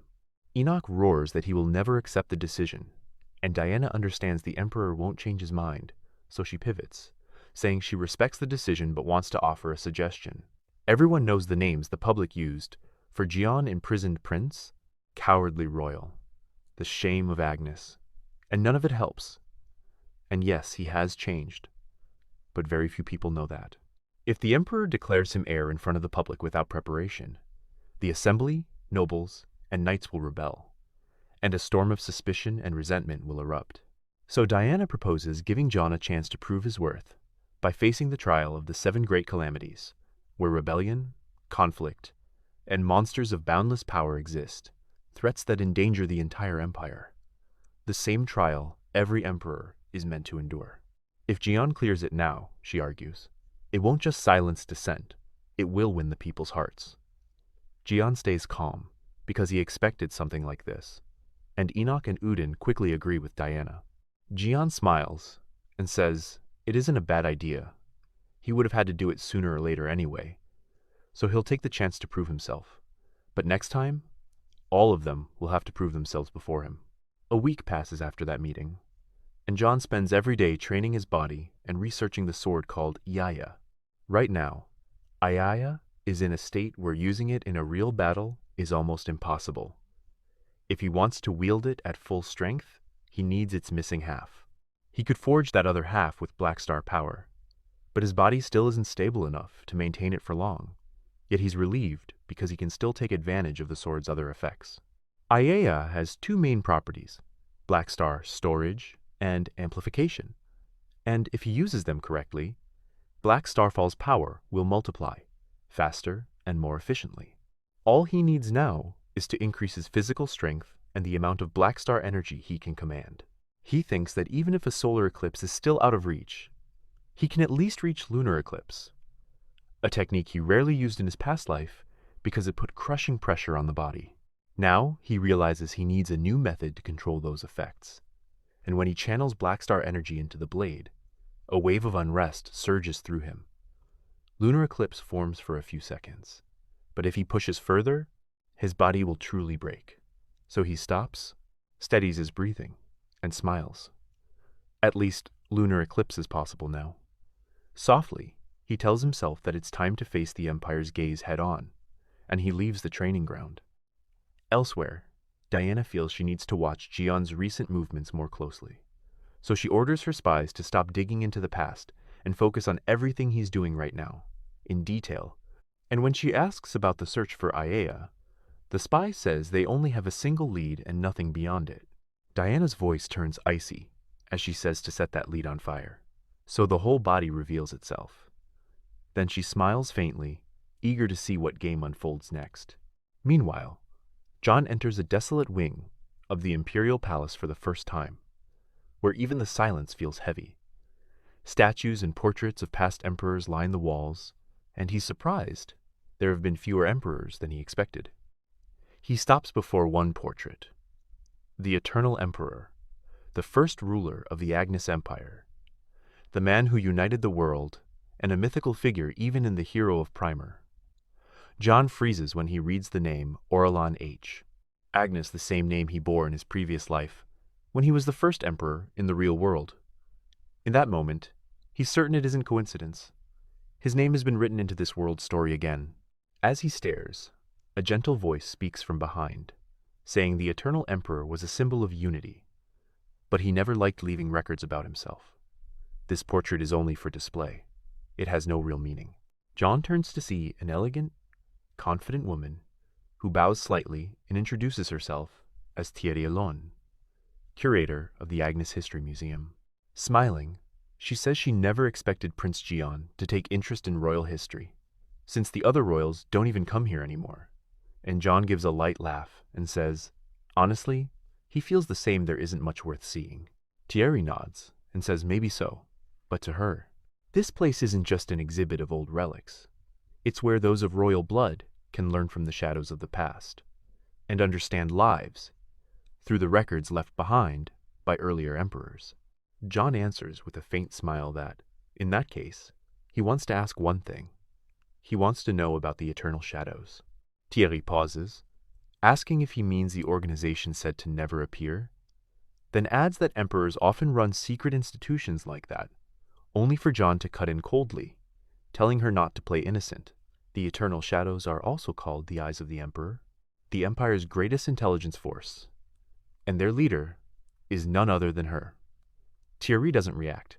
She simply turns, tells him to come with her, and John follows in silence. She stops before an old door, breaks a magical seal, and says that ever since the Emperor declared him the successor, she knew he would come, because making someone heir so quickly is never done without a reason. Then she leads him inside and says, "We, the Eternal Shadows, are the most secret and the most powerful eyes of this empire. We obey only the Emperor's orders, but if an order goes against the Empire's prosperity, we have the right to refuse it. We've been watching you for a long time, Prince John, but the changes we've seen in you recently are beyond our understanding. Your actions don't fit the records we have. If you truly want the Eternal Shadow's trust, then prove yourself. Prove that John Agnes is not a mask for some evil." In an instant, dozens of blades rip through the air toward Jian. He smiles faintly and whispers his favorite word, "Interesting." The next moment, he slips past every strike as if he's vanished into the wind. And then, an entire army of golem knights appears in front of him. Jian senses their construction golems, forged with extremely complex spells, but he can't understand why the Eternal Shadows would test him with something so low level. If anything, it only makes his job easier. As the first golem lunges, he slides aside, channels Black Starfall, and forms a spell that punches straight through the golem's core. Beyond a magical barrier, the Shadow's agents watch every movement. Thierry asks one of her people, what he sees, how is Jian performing? The agent smiles and tells her to see for herself. His skills are on an entirely different level. Thierry watches Jian erase golems in the blink of an eye, and can't hide her shock. How is this possible when these golems have strength and defense on par with Imperial Knights? Jian finishes the test, but suddenly his gaze catches danger. He releases Blackstar's dark aura at the barrier itself. At first, Thierry thinks he's using Celestial Star C, but as she focuses, she realizes this power is different, deeper, more terrifying. The barrier shatters, and Jian steps through. Calm, sharp, he says, "You told me I had to prove myself, but now I say you have to prove yourselves to me." He moves like lightning, snapping a palm strike that shakes the very air of the room. The game has turned real. The black aura in his hand drives straight into the chest of the woman standing before him, ripping through her heart. Cold confidence sits in his eyes as a thought echoes in his mind. According to the novel, the Eternal Shadows were wiped out before the war even began, because the demon tribe hid itself inside them. Thierry's eyes go wide. Trembling, she blurts out, Is that demonic energy? How did demons infiltrate the Eternal Shadows?" And the woman Jian struck, now fully transforming into a monster, roars at him. Jian doesn't flinch. He draws Yaya. The blade's brilliance swallows the chamber, and Thierry recognizes it instantly. In the next heartbeat, Jian swings once, only once, and the monster is completely annihilated. All that remains is ash in the air and the stench of something burned. Jian exhales quietly and thinks, "So I was right. Yaya is brutally heavy on the body." He turns, then freezes at what he sees. Thierry alone and every remaining member of the Eternal Shadows are kneeling, heads bowed to the floor. Thierry's voice rings out, "We welcome you, heir of eternity." Jian mutters under his breath that the name says everything. The Eternal Shadows were founded by the Eternal Emperor, served many emperors after him, but their true devotion was always to the one who created them. Thierry keeps her head lowered and says they have waited for centuries for the true successor who would take up the Eternal Emperor's legacy again. Jian tilts his head slightly and asks, "So you're saying I'm that successor?" Thierry answers without hesitation, "Yes. From today, you are the Eternal Emperor's successor, and please don't deny what we all saw you use, Yaya. That sword has only ever been touched by the Eternal Emperor, the first Emperor of Agnes. Every shadow knows this. Now that you've wielded it, denying it would only raise even greater suspicion." Jian smiles. "Then you've made my work easier." He steps forward. "I'll give you a list names of those who've infiltrated the shadows. Those names include the demons hiding inside this palace. Memorize them. Stay alert." Thierry responds at once, "Yes, Your Highness," and begins reporting the shadows' current condition, their intelligence network, their active branches, until, hesitating, she adds one more problem. Princess Diana recently uncovered one of their branches. Normally, they would abandon it like cutting off a tail, but they can't right now. They're a small elite unit already short on manpower. Even for Jian's test, they had to rely on golems because they didn't have enough real fighters. If they abandon that branch now, their intelligence capacity will take a major hit. Thierry says there is a solution. Erase every trace, extract all members safely, but Diana's forces will strike before they can get out. Jian smiles, as if it's nothing.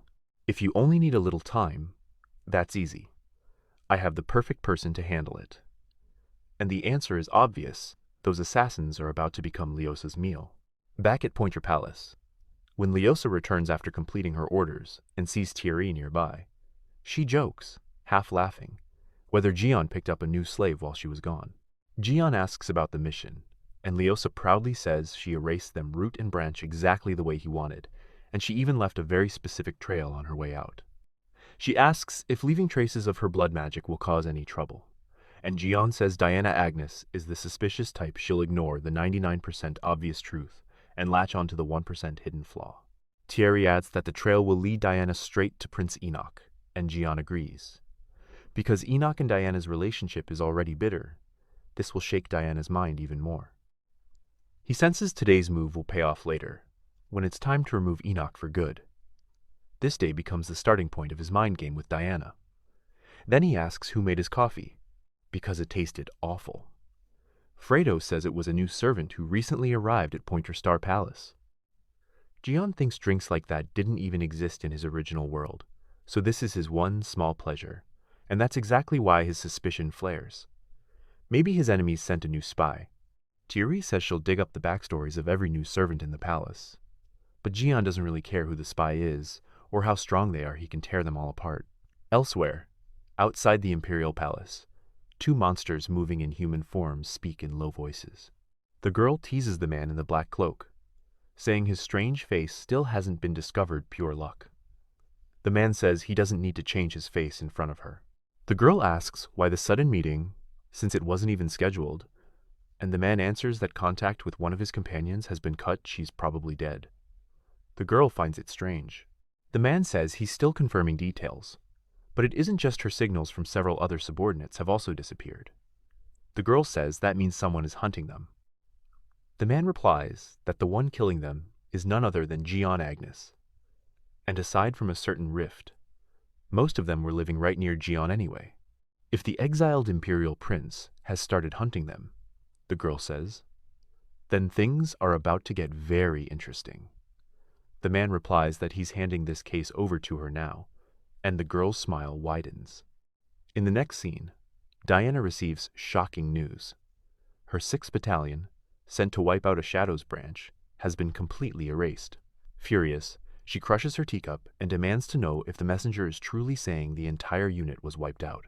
She sent Ajia one of the Empire's top military units, the pride of the Elementalist Division. So how could a force that strong suffer 0 visible damage and still vanish entirely? She forces herself to breathe and asks what new information they have on that Shadows branch. Because if her detachment was annihilated, the Shadows must have taken a hit too. The messenger reports that the traces show Ajia's 6th battalion never even made it. Inside the building, deadly signs of battle were scattered outside. Diana's stomach drops. The situation is slipping from her hands. Still, she steadies herself and thinks, we still have a chance. Don't lose your nerve. Every corpse was found right in front of the branch, and the marks make it clear they never entered. They fought where they stood until they were finished. That's when Diana realizes it. The branch was a trap from the start, and she, Diana Agnes, walked into it like an amateur. The messenger adds that the site was soaked with strong traces of blood sorcery, and that the woman recently seen beside Prince Gian also uses blood magic. Diana asks if he means the same woman she saw with Gian in the throne hall, and the messenger confirms it. She's the only blood mage currently active in the capital. Given the circumstances, it looks like Gian and that woman are responsible. But Diana is jolted by how perfectly the evidence points at Gian, as if the real culprit is screaming, blame him. She wonders why Gian would target Ajia at all, and demands more clues. The messenger hesitates, then says they also found signs of summoning techniques. Diana's eyes narrow. Enough. Whoever used that technique is the real criminal. She asks who in the capital is powerful enough to erase the 6th battalion in one sweep, and the answer comes back. Ryan Ursula, a summoner tied to the 3rd Prince's faction. The name detonates Diana's rage, and she screams Enoch's name, now convinced he orchestrated everything. Meanwhile, in the Imperial City, Fredo says they'll manage every order until Gian returns, while Leosa complains she can't believe they just arrived and they're already leaving again. Gian is departing the capital because he publicly declared he would face the Calamity trials, and citizens whisper that he's walking straight into a grave. People argue, are Gian and Leosa so isolated they don't even want to stay? Or did they choose the hardest road on purpose? One girl scoffs that they won't be able to handle it. That's when Regan stops Gian and asks if he's leaving already, adding that Gian's forces look a little thin for dealing with calamities. But if it's Lord Gian, he believes he'll find a way. He offers his blessings. Gian remembers Thierry warning that Regan suspects his power. It feels like Regan came to see it with his own eyes. So Gian thinks, fine, I'll show him a little. Lets a faint Black Star aura leak out, smiles, wishes Regan good luck in return, and leaves with Leosa. From a window, Evelyn watches Gian exit the city and orders the Ash and Lion divisions to follow at a distance and protect Gian and Leosa. Elsewhere, Rian brings Enoch urgent news. He suspects Gian has learned black magic. Enoch demands how sure he is. Rian says he's over 90% certain. Everyone remembers the old Prince Gian, who couldn't even kill a spider yet. Now he's become a cold, ruthless young man who takes lives without hesitation. That unfamiliar power, the darkness around him, the inhuman atmosphere. Regan's conclusion is simple. A person can't change that completely, unless they're tied to demons. And everything keeps feeding the suspicion that Prince Jian is no longer the man they once knew. Regan even saw it just for a moment, but unmistakable black energy flaring like fire in Jian's eyes. Enoch asks Rian if he understands the weight of what he's claiming, because demonic energy is the root of black magic, and the occult draws directly on the demon's power. Borrowed demon power turns humanity into an enemy, and if someone who accepts demonic energy belongs to the Empire's direct bloodline, what then? Regan answers, the entire royal family's prestige will collapse, but it will also become the perfect excuse to remove Jian. Officially, Enoch asks if preparations are complete. Regan says yes. They'll send a bandit gang after Jian so no one in the capital grows suspicious. And then Jian arrives at the gate of the Information Guild, called the Eye of the Moon, only for Leosa to tilt her head and ask if he's hungry. Because to her, this place looks more like a restaurant than anything else. Jian says he isn't hungry. He's here to order something specific. The moment they step inside, the same waiter greets them with a smile and says they've been expecting him. Jian jokes, asking if the man plans to throw knives at him again like last time. But the waiter promises there won't be anything like that today. Leosa starts to protest that they didn't come to eat, but before she can finish, the two of them have already walked ahead, leaving her behind yelling, "Hey, wait for me!" The waiter leads Jian to the branch manager, Eileen, in her chamber. Eileen smiles and says it's good the guild recognizes the young prince properly. This time, ignoring him, like before, would have been a stain on their name. She asks why he's come. Jian replies, there's only one reason he ever comes to this guild, and she probably already knows it. Eileen stiffens and says if this is about the Phantom Legion, they can't disclose anything. Jian says he knows, and not only that, he already knows where the next attack will happen, but he has no intention of handing that reward to an information guild. Then he says he has different work for them, and places a list of names in front of her, telling her that until he returns to the Imperial City, she must not miss a single detail about these people. Dig up every secret, no matter how small. Eileen's eyes flick over the names, and she realizes they belong to the Lightstar Council, the most powerful figures in the Empire after the Emperor himself. She asks carefully if he's building a hit list. Jian answers that he can't say for sure yet, but the more information she gathers, the greater the advantage will be. Then he asks for the name of the handler she assigned him last time. Eileen says, Neri. Jian tells her he wants the same one again. He may have an additional job for her. Eileen agrees, and then, as if testing the waters, asks how his adventure in the Black Forest went, because the forest was purified overnight, and only two people should know how her and Rainier. Her gaze slides to the red-eyed woman who's been glued to Jian since he returned to the capital, a figure that looks exactly like the legendary Heaven-Fallen Witch, and Eileen's mind races. Could that 1,000-year-old sorceress be alive, serving Jian? Jian raises a finger to his lips, signaling silence, and in a calm telepathic murmur, he confirms she's thinking in the right direction, but warns that if she learns too much, she'll only get hurt. The scene cuts. A battlefield littered with brutal traces of combat, where a dying warrior begs another to stop throwing his life away saving everyone else. Just this once, save yourself. And the other man wonders if it's finally time to retire and disappear into some quiet village. In that village, a boy pleads with a middle-aged man to teach him swordsmanship.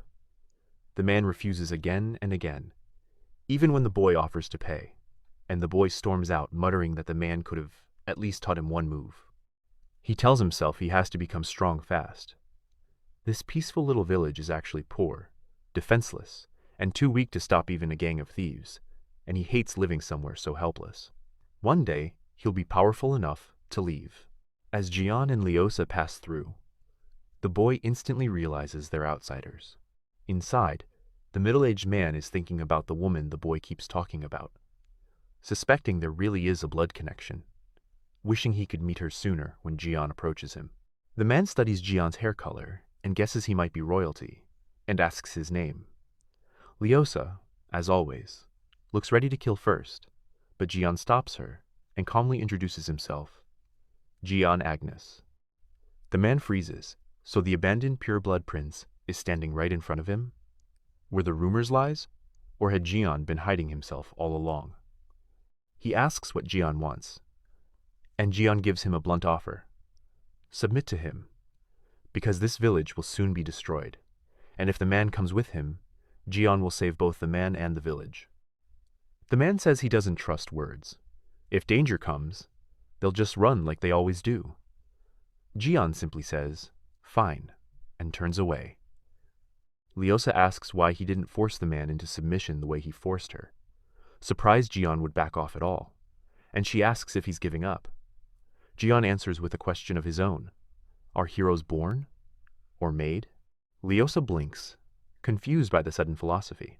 Jian says he believes heroes are decided the moment they're born, their fate written from the start, and that's why the man won't be able to stay out of it in the end. As they speak, Jian's eyes catch movement in Assassin, and he strikes instantly, saying he'll deal with these scum first. Lyosa lights up, delighted, saying she's been waiting to hear that. The assassin squad swarms them, but Jian and Lyosa cut them down together. When a girl attacks with magic, Jian releases a streak of black aura and pierces her chest like lightning. When two armed fighters block the way, he activates dark vision, snaps a sword segment with a single finger, and drives the broken line straight into the man's heart. One assassin panics, realizing the weak, pathetic Jian of the rumors is gone. This is a feral beast, and he pulls out a mysterious, magic-packed sphere to teleport away. But Jian sees it and shatters both the sphere and its spell circle.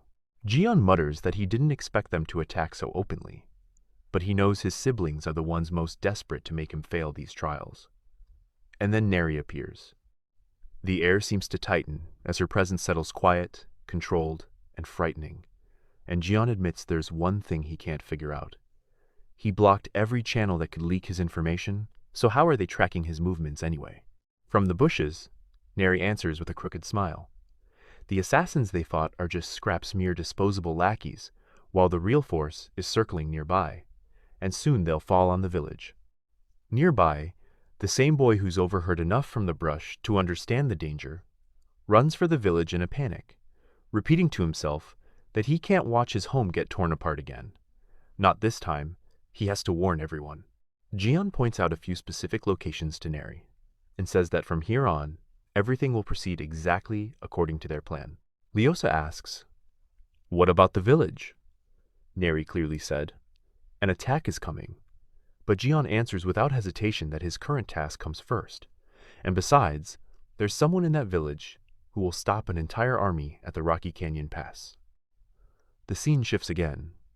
Among the demon group, Canals laughs arrogantly, saying who would have thought an overpowered ghost king would be hiding in a wasteland like this after retirement, and the Empire's stupidity is unbelievable, throwing away power like that.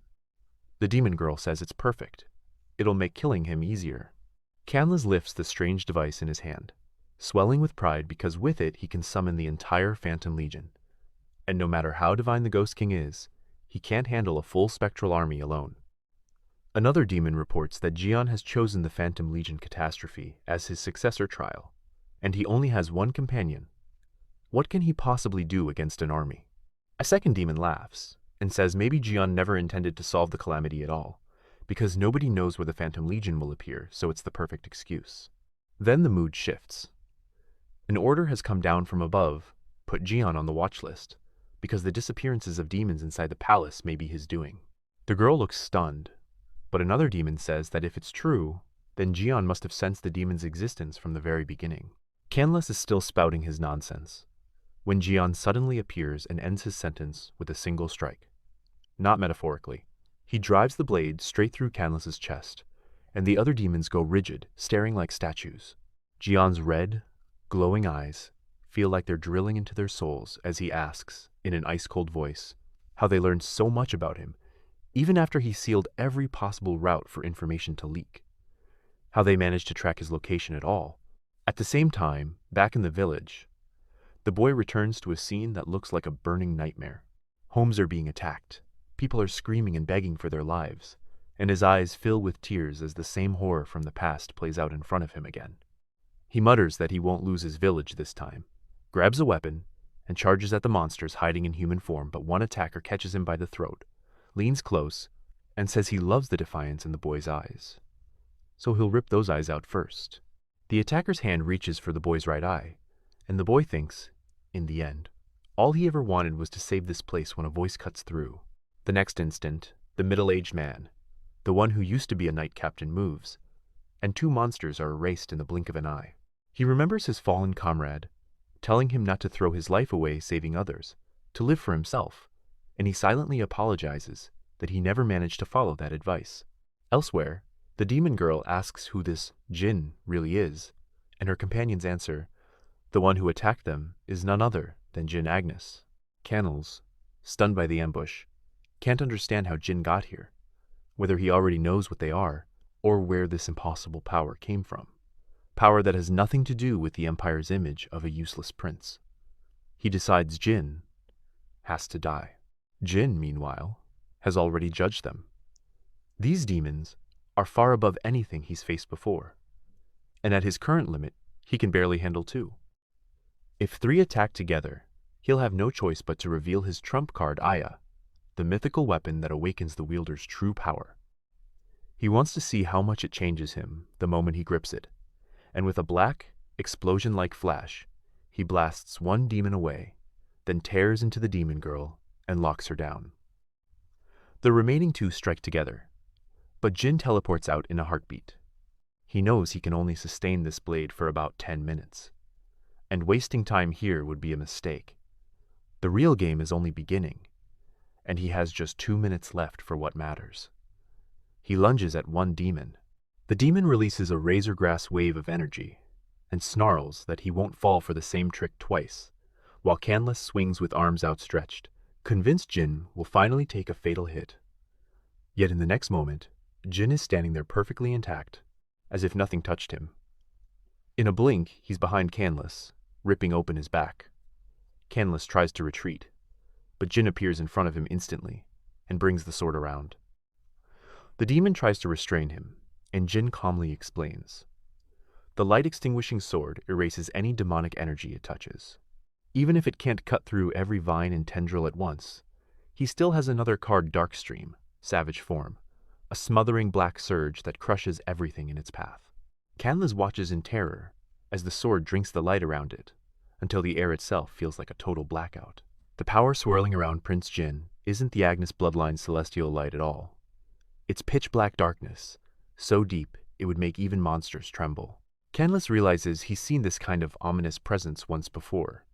The Eternal Emperor, Aurelian Khan Agnes. Panic takes him. He has to report this to the top ranks, so he turns to run. But the moment he moves, dark aura wraps his arms and burns them to ash. Canlis understands that if he doesn't throw his last card right now, he dies here. With his final breaths, he summons the Phantom Legion and screams, "If you can survive, then survive." The instant the Phantom Legion descends into the night sky, Jian understands. Canlis was going to steal the coordinates before Jian arrived. But now Jian won't let him escape, not even if he summons the entire Legion. And just before delivering the finishing blow, Jian says coldly that he's been waiting for this exact moment, the moment Canlis would summon the Phantom Legion himself. Back in the village, the boy finally recognizes that his savior isn't some random uncle, at all it's Uncle Liam. At the same time, the red-haired gang's leader, Yukon, is told the truth. That man is the Ghost King. Yukon goes pale, because Ghost King Liam isn't just a rare name. He's the Empire's hero who survived the Demon War, and fought until the very end. Yukon thought this was just a job to overturn a small village. Nobody mentioned fighting a legend. When he realizes running is no longer an option, he charges Liam with a spear. But Liam's punch doesn't even touch the spear. The pressure alone pulverizes Yukon's entire body. Liam checks on the boy, asking if he's all right, and the boy snaps mid-adrenaline. "If you're this strong, why won't you teach me swordsmanship?" Liam laughs and admits he doesn't even know swordsmanship. Then Liam remembers Jian's warning that this village would be destroyed, and now he realizes Jian didn't mean it because of ordinary raiders. Something far bigger is coming. The ground trembles, and the entire village is sealed inside a colossal barrier, so advanced even the Ghost King can't read its limits, and so vast that nothing outside can be sensed at all. Liam's face hardens as he recognizes it. The Phantom Legion Kronos' cursed warriors, who can neither truly live nor truly die. An army so terrifying that not just a man, but an entire nation would fear to face it. Liam knows he can't stop this alone, unless he performs a miracle as impossible as ascension. What he can't understand is how Jian knew, in advance, that this catastrophe would erupt here. Villagers scatter in panic, searching for an exit that doesn't exist.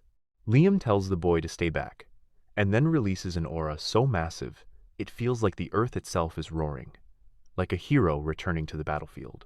Leosa mutters that she has to protect the village, then steps in front of Liam and complains that stealing someone else's prey isn't right. She's waited too long for a moment like this. Liam warns her she can't handle all of it alone. Leosa answers with a sly smile. Who said anything about fighting alone? Her minions will flip the entire game. She detonates her blood magic and summons her beasts, shouting that today, with her beast army, she'll wipe everything out. And then crack.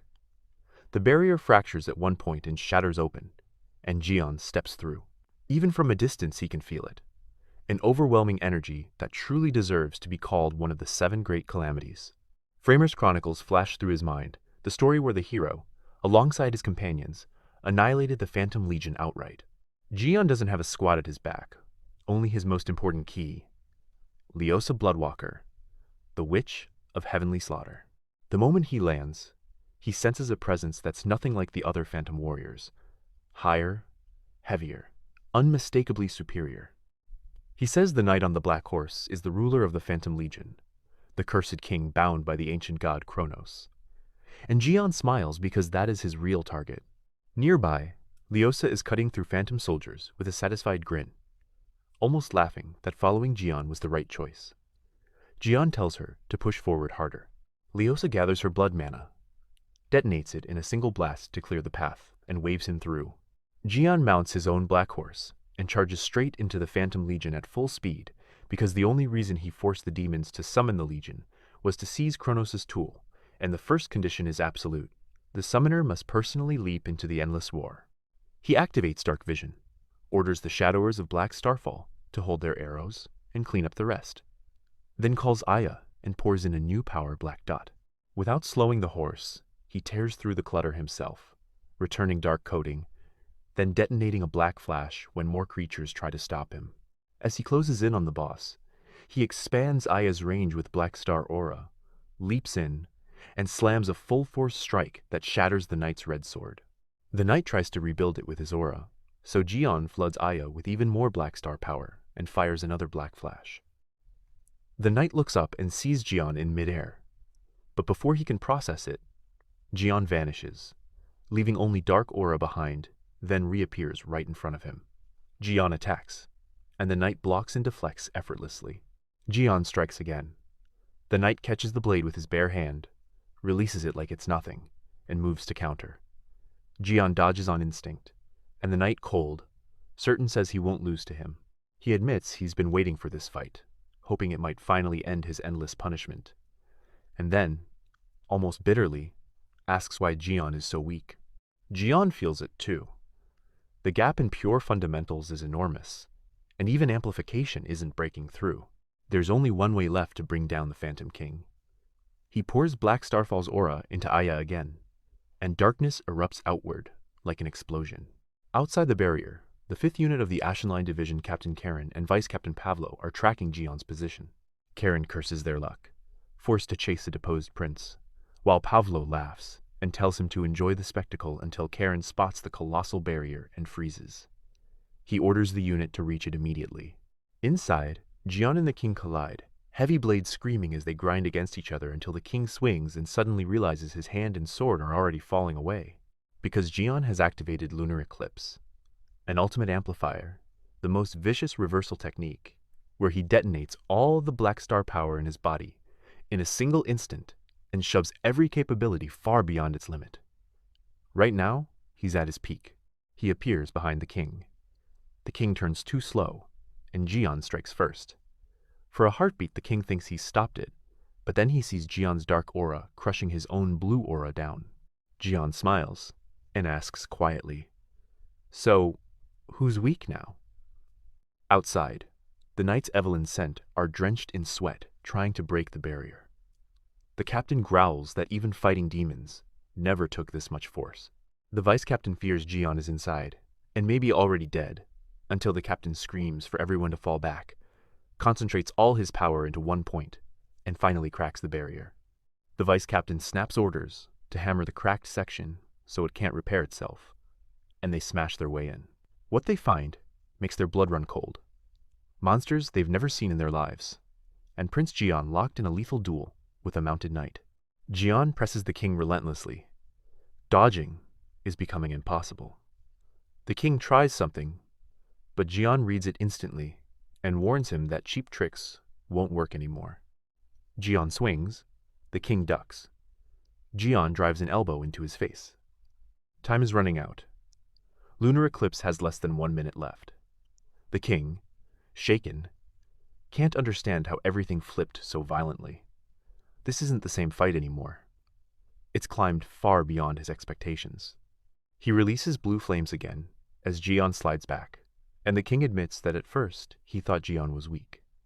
But now something like respect is taking root. He says Jian is worthy to be called the true owner of Kronos' judgment coordinates. More than that, maybe Jian is the savior who will finally free them from this endless hell of a battlefield. If Jian survives the next attack, the king says he will accept him. Then the king unleashes his most insane skill, Black Flame Ocean Fire, so violent it feels like it could pierce the sky itself.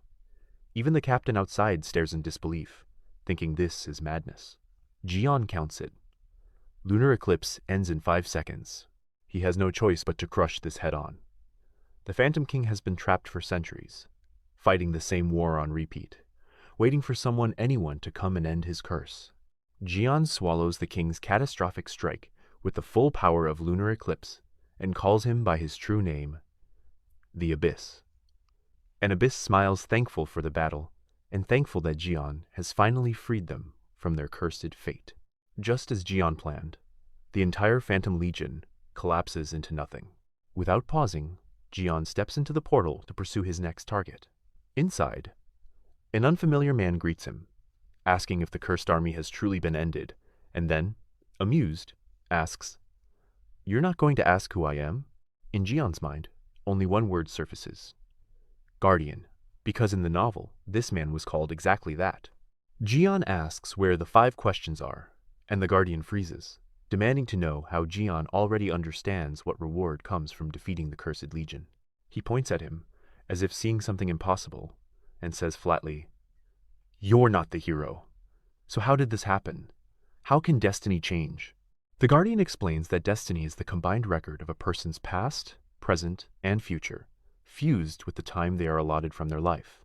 Add those together and you get fate, something determined from the very beginning. It can be bent slightly, he says, but it cannot be replaced. The hero was the one who should have arrived here after winning.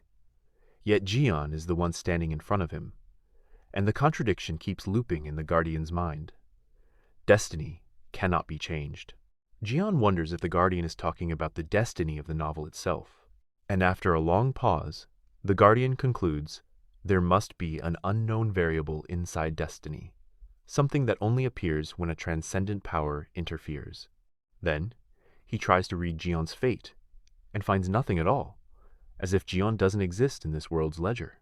Jian simply asks if the Guardian is going to give him the reward or not, and the Guardian says it isn't refusal reaching this place is proof enough. He hands Jian a bracelet set with 5 differently colored gems. The 5 questions of Kronos, each one use only, each one radiating a danger greater than natural calamities. So potent, it feels like a truly mythical item. The Guardian adds that the questions will activate when Jian brings the coordinates, because the Phantom Legion itself rose through the power of those questions. Before leaving, the Guardian asks one final thing, low and sharp. "Who are you, really?" Jian answers with only a faint smile. Back in the village, Captain Karen is still in shock, unable to process what he witnessed, how Jian shattered the Phantom King's destruction sword in a single clash. He searches for Jian because both prince and king vanished together. But Lyosa steps in with a killing cold voice asking if they came to murder her master, if they are enemies of her master. The vice captain hurriedly denies it and explains they are knights sent by Her Royal Highness Evelyn to protect Prince Jian.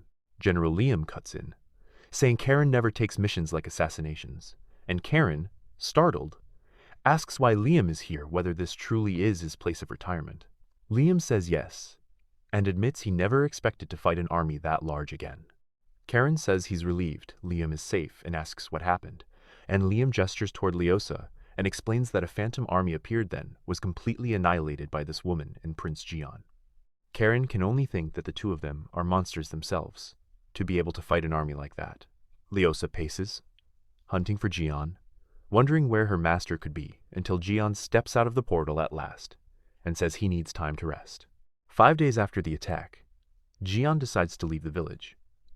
Liam says he will follow, because he made a promise, but Jian tells him to stay for now.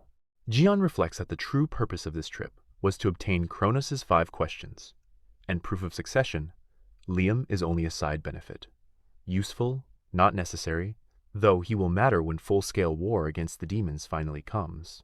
Jian tells Liam that when the day arrives, he will come and find him, and Liam swears he will never refuse Jian's decision, and will always be ready.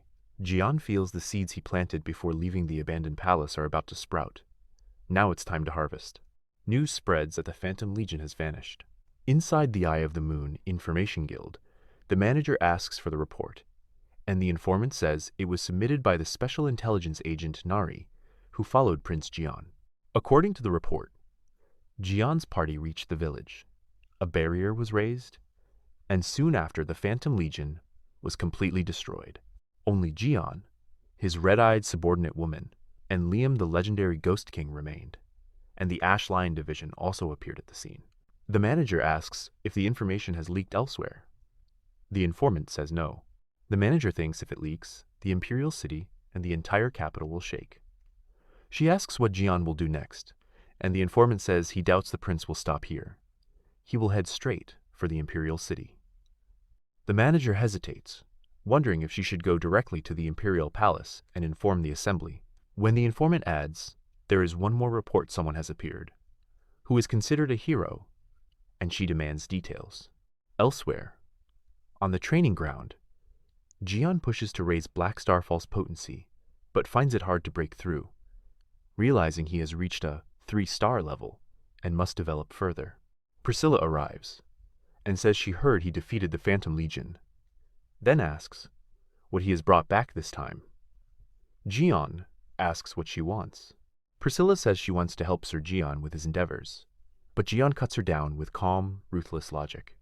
How will she help with magic skills too weak to handle even low-ranked demons or assassins, with information gathering strong enough to matter, or with the authority to mobilize her family, or the magic tower? If not, then if she only wants to linger in his palace, he has no objection, but if she wants more than that, she must prove her worth. Priscilla says she understands and leaves the training ground, and Jian thinks it should be motivation enough if she doesn't want to become the misfortune-bound princess from the novel. She'll need bone-breaking effort. Soon after, Thierry, the leader of the Eternal Shadows, reports that the cross-verification Jian ordered is complete, and that a coronation ceremony to officially recognize his succession will likely happen soon. But during preparations, they detected movement from Third Prince Enoch and Regan Ursula. Are they finally making their move? Jian decides he will go to the Imperial Palace alone, but first asks Thierry if everything he ordered is ready. Thierry says it is, then asks if everything will truly unfold according to his plan. Jian is certain because the plan was made by Master, and in Leosa's world, Master never fails. Just then, Lucy barges in and asks if she can come with him. Jian refuses, telling her the thing she's always hunting for won't be there this time. He places a hand on her head, says he has work to do, asks her to wait a little longer, and then leaves the palace. Inside the Imperial Palace, the Grand Hall is packed with guests and nobles. Prince Enoch and Regan exchange a look, convinced every detail of their setup is perfect. Everyone is waiting for the ceremony's centerpiece, Prince Jian Agnes's coronation, but he's running a little late, and the room buzzes with gossip about how the imprisoned prince managed to subjugate a catastrophe as absurd as the Phantom Legion. Some insist the Emperor, must have always known Jian's true potential, which is why he chose him. Others whisper that Princess Evelyn must have orchestrated things behind the scenes, since the Ash Lion division and the legendary Ghost King Liam Rear were present. Then the herald announces, His Highness, Imperial Prince Jian Agnes, and Jian enters, taking a seat beside Princess Diana. Diana says this is their first meeting since the throne room, congratulates him on subjugating the Phantom Legion, and lightly warns that if he keeps radiating such an intimidating aura, no one here will dare approach him. Jian answers with ice-calm indifference that he has no reason to attract them. He doubts they'd be useful anyway. The event manager declares the succession ceremony is about to begin and invites Jian to the stage, beginning the formal proclamation of the Great Agnes Empire and its long lineage when Regan suddenly steps forward and cuts in, drawing every eye in the hall.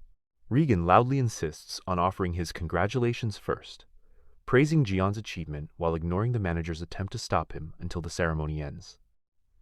He reminds the room that not long ago, no one believed His Highness could handle any catastrophe at all, that the prison prince had been a public joke just months earlier, and yet now Jian stands as a completely different man.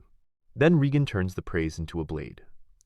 Jian passed the succession ceremony with total confidence and subdued a disaster. So how did he change so drastically in such a short time? Regan argues that even if Jian awakened some power through the Agnes bloodline, acquiring this level of strength so quickly should be impossible. His conclusion is clear and poisonous. Jian must possess a kind of power that cannot be obtained by normal means. When someone presses him, Enoch piles on. Are you implying corrupted power? And Regan says yes, claiming Jian must have formed a contract with a demon and learned dark magic. The hall erupts in disbelief. Dark magic is forbidden across the empire, and for a royal to touch it would be a stain on the entire dynasty. Regan claims he has evidence. Demonic power was detected in 2 locations tied to Jian Pointer Star Palace, where he lives, and the Qualification Palace, where the succession ceremony took place. Ordinary people never come into contact with demonic power, yet it was detected twice around Lord Jian. So Regan insists Jian is already showing the symptoms of demonic empowerment. He asks the room how they can continue the ceremony when his suspicion might be true, and then reveals he has already summoned priests from the church. High priests of light step forward, and Regan says they will verify whether Jian truly learned dark magic, while the mages standing behind him are only there for Regan's security. In Regan's mind, this is the perfect moment. Ironclad proof, a public stage, and witnesses everywhere. He orders the priests to begin the inspection. The priests chant a prayer to the divine light that sees all, forming a magic circle around Jian and casting a holy spell meant to purge evil one that, if used on someone bound by a demon contract, is supposed to make the light vanish and expose the evil power surrounding them. The glow flares, then abruptly disappears. Enoch smiles, convinced Jian is finished. Regan orders his mages to be ready if the evil power overwhelms him. Jian could go mad, then waits, almost hungry, for Jian to reveal his true nature. Regan barks for them to restrain the prince, but in the next instant, his face tightens with shock, because Jian is standing there perfectly fine, with no demonic aura, no corruption spilling out, nothing. Regan blurts out the question the entire hall is thinking. Why isn't there any evil power? And Jian answers him with a quiet, cutting question of his own, making it obvious this didn't go according to Regan's script at all. Jian never tried to stop the accusation because he was waiting for this exact moment. Now the direction of the fight has flipped, and the one trying to restrain him is the one being trapped. Jian turns to his escorts and orders them to seize Regan, cuff him, and take him away. And Regan is dragged off to prison in front of the very witnesses he thought would crown his victory. Diana watches it happen and realizes Jian didn't just survive his opponent's plan. He used it as bait, built a trap out of it, and made Regan look like a fool on the grandest stage possible. She also understands why Regan suspected him in the first place. Jian truly has become a different person, and that alone is enough to make anyone uneasy. With the disruption crushed, Jian tells the officials to continue. The presiding representative, speaking in the emperor's name, formally grants Jian Agnes the right of succession. Enoch's hand trembles, stunned, furious, forced to swallow it. Jian steps down, leaves the imperial palace behind, and returns to Pointer Palace, where Leosa rushes to greet him, calling him master, with shining certainty. Jian says he has something for her, and shows her a map. Leosa asks what it is, and Jian tells her it's the location map of the Blood Tower, the secret place where blood magicians gather. A location so hidden that even finding it is normally impossible, except the Eternal Shadows helped uncover it. He orders Leosa to go there, and when she asks, "Why me?" he only smiles and tells her to take the Blood Tower under their control. In the next scene, Regan sits in his cell, unraveling. How could Jian have defeated him so completely? Regan was sure Jian had made a demon contract. There were signs, clear signs, so how did the inspection fail? He shouts in frustration, then sinks into despair as reality lands. He will be punished for humiliating and harming a royal, for attacking a member of the imperial family, and possibly for treason. At that moment, Enoch enters the prison with a performance of concern, saying it breaks his heart to see Regan in such a pathetic state. Regan calls out his name like a lifeline until Enoch's tone turns sharp and cold, declaring that if he'd known Regan would disgrace himself by insulting and assaulting a royal, he would have cut Regan's throat himself. Regan goes blank, confused. He thought Enoch was on his side, but Enoch leans in, blames everything on Regan alone, makes it explicit that none of this has anything to do with him, and leaves with a final, chilling, "Do you understand?" Regan's last hope collapses. After years of serving the Third Prince, he's been discarded like trash. Elsewhere, in an underground chamber beneath the palace, Enoch quietly eliminates people he considers future threats, grimly aware of how many eyes he must watch and how many knives he must preempt. He asks himself if his biggest priority is now Jian Agnes, and whether he should seek advice.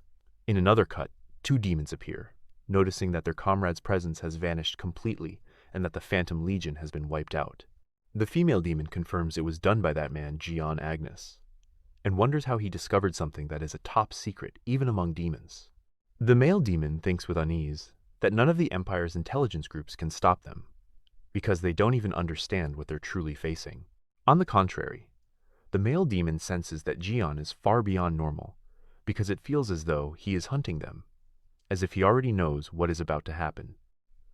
The female demon asks whether Jian possesses a future sight ability like theirs, but the male demon replies that having future sight does not mean knowing everything.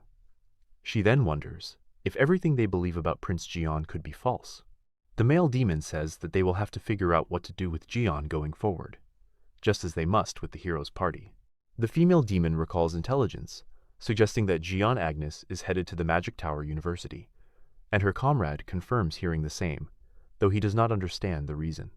She asks whether Hidok will be safe there, or if he might be exposed, and the male demon answers that it should be fine for now, but they must remain cautious. In the next scene, Jian arrives at the Magic Tower University, where a man named Plot Lindell welcomes him and introduces himself as a professor who teaches Frost variant magic. Priscilla is also present at the tower, thinking about how she can quickly improve her skills when she hears voices asking who has arrived and whether the visitor is from the Imperial City. Looking out the window, she is stunned to realize that it is Jian Agnes. Lindell informs Jian that the Tower Master is currently unavailable and offers him the guest room, but Jian says he would rather explore the tower. As he walks, Jian reflects that he knows something important is about to happen tonight. A key event recorded in the Chronicles of the Warrior and his party. While it is not on the scale of destroying a city or a village, it will have a massive impact on the future. Jian asks if he may attend a lecture, and Lindell agrees, though he privately doubts Jian will understand anything. When Jian enters the lecture hall, he finds exactly who he was looking for, Tyron V. Halden, also known as Heinrich Whisper, the legendary mage who shattered the limitations of the existing magic system, the first to reach rank 9, the first to achieve rank 10, and a figure said to know the world's deepest secrets. Jian thinks that Tyron is practically a cheat existence. Someone born with memories of a past life whose magical power is absurdly high, making it inevitable that he will eventually join the hero's party. However, the real problem lies in the incident that will occur tonight at the Magic Tower, which will delay Tyron's meeting with the hero. At that point in the timeline, Tyron was meant to join the group last, after the war against the demons had already begun. But before he could synchronize with the party, he would be dragged into a wild chase, becoming the reason the hero fails to kill the Demon King, leading to the Empire's destruction. Jian realizes that to prevent the end of the world, two things are essential. First, ruling the entire empire and preventing division. And second, rewriting the story of the hero and his companions. Since the chronicles of the hero of Freymar end in failure, this time the ending must be changed from the very beginning. Jian attends the lecture, where the professor is teaching gravity-based magic, and asks if any student would like to share their thoughts. A student named Asen raises his hand, and, after asking permission, says that since Prince Jian of the Agnes Imperial family is present, he would like to hear his opinion. Asen explains that he has heard members of the Agnes family receive extensive education from a young age and possess exceptional abilities due to their innate powers. So Prince Jian should at least understand the basic magic formula written on the board, and perhaps explain it in a new way, regardless of his actual magic level. He adds that the problem is hopeless anyway, so hearing multiple perspectives would be worthwhile. Although Asen is a one-sided admirer of Priscilla, he secretly thinks Jian is a useless prince showing his face here, and after canceling his engagement, Asen believes that whether Jian accepts or refuses, he will lose face. The lecturer attempts to intervene, saying that observers do not usually question lecture content directly, and that questions can be asked later. At that moment, Jian stands up and calmly says that he is happy to explain, since someone wants to listen. Jian then begins writing a magic formula no one has ever seen before, instantly shocking the room and leaving Tyron speechless. The formula clearly defines the relationship of special distortion and combines space, time, and gravity to show how time interacts within gravity-based magic, a theory far beyond their current magical level. According to the chronicles, the perfect answer to this formula only emerged shortly before the war against the demons, and references to it are extremely rare. Even so, Jian knows Tyron will be deeply interested, because the one who created this formula was none other than Tyron himself in the future, after endlessly studying it through his past life memories. The only missing piece is magic that fully connects space and time. But when Tyron eventually meets the hero, this formula will become the starting point that leads to a satisfactory ending. After finishing the formula, Jian hopes that Tyron will awaken quickly. The lecturer, realizing he has never seen anything like this before, urgently shouts for pen and paper. Priscilla thinks this outcome was expected from Jian, a man with truly limitless ability, but at the same time she feels she will never be able to stand beside him.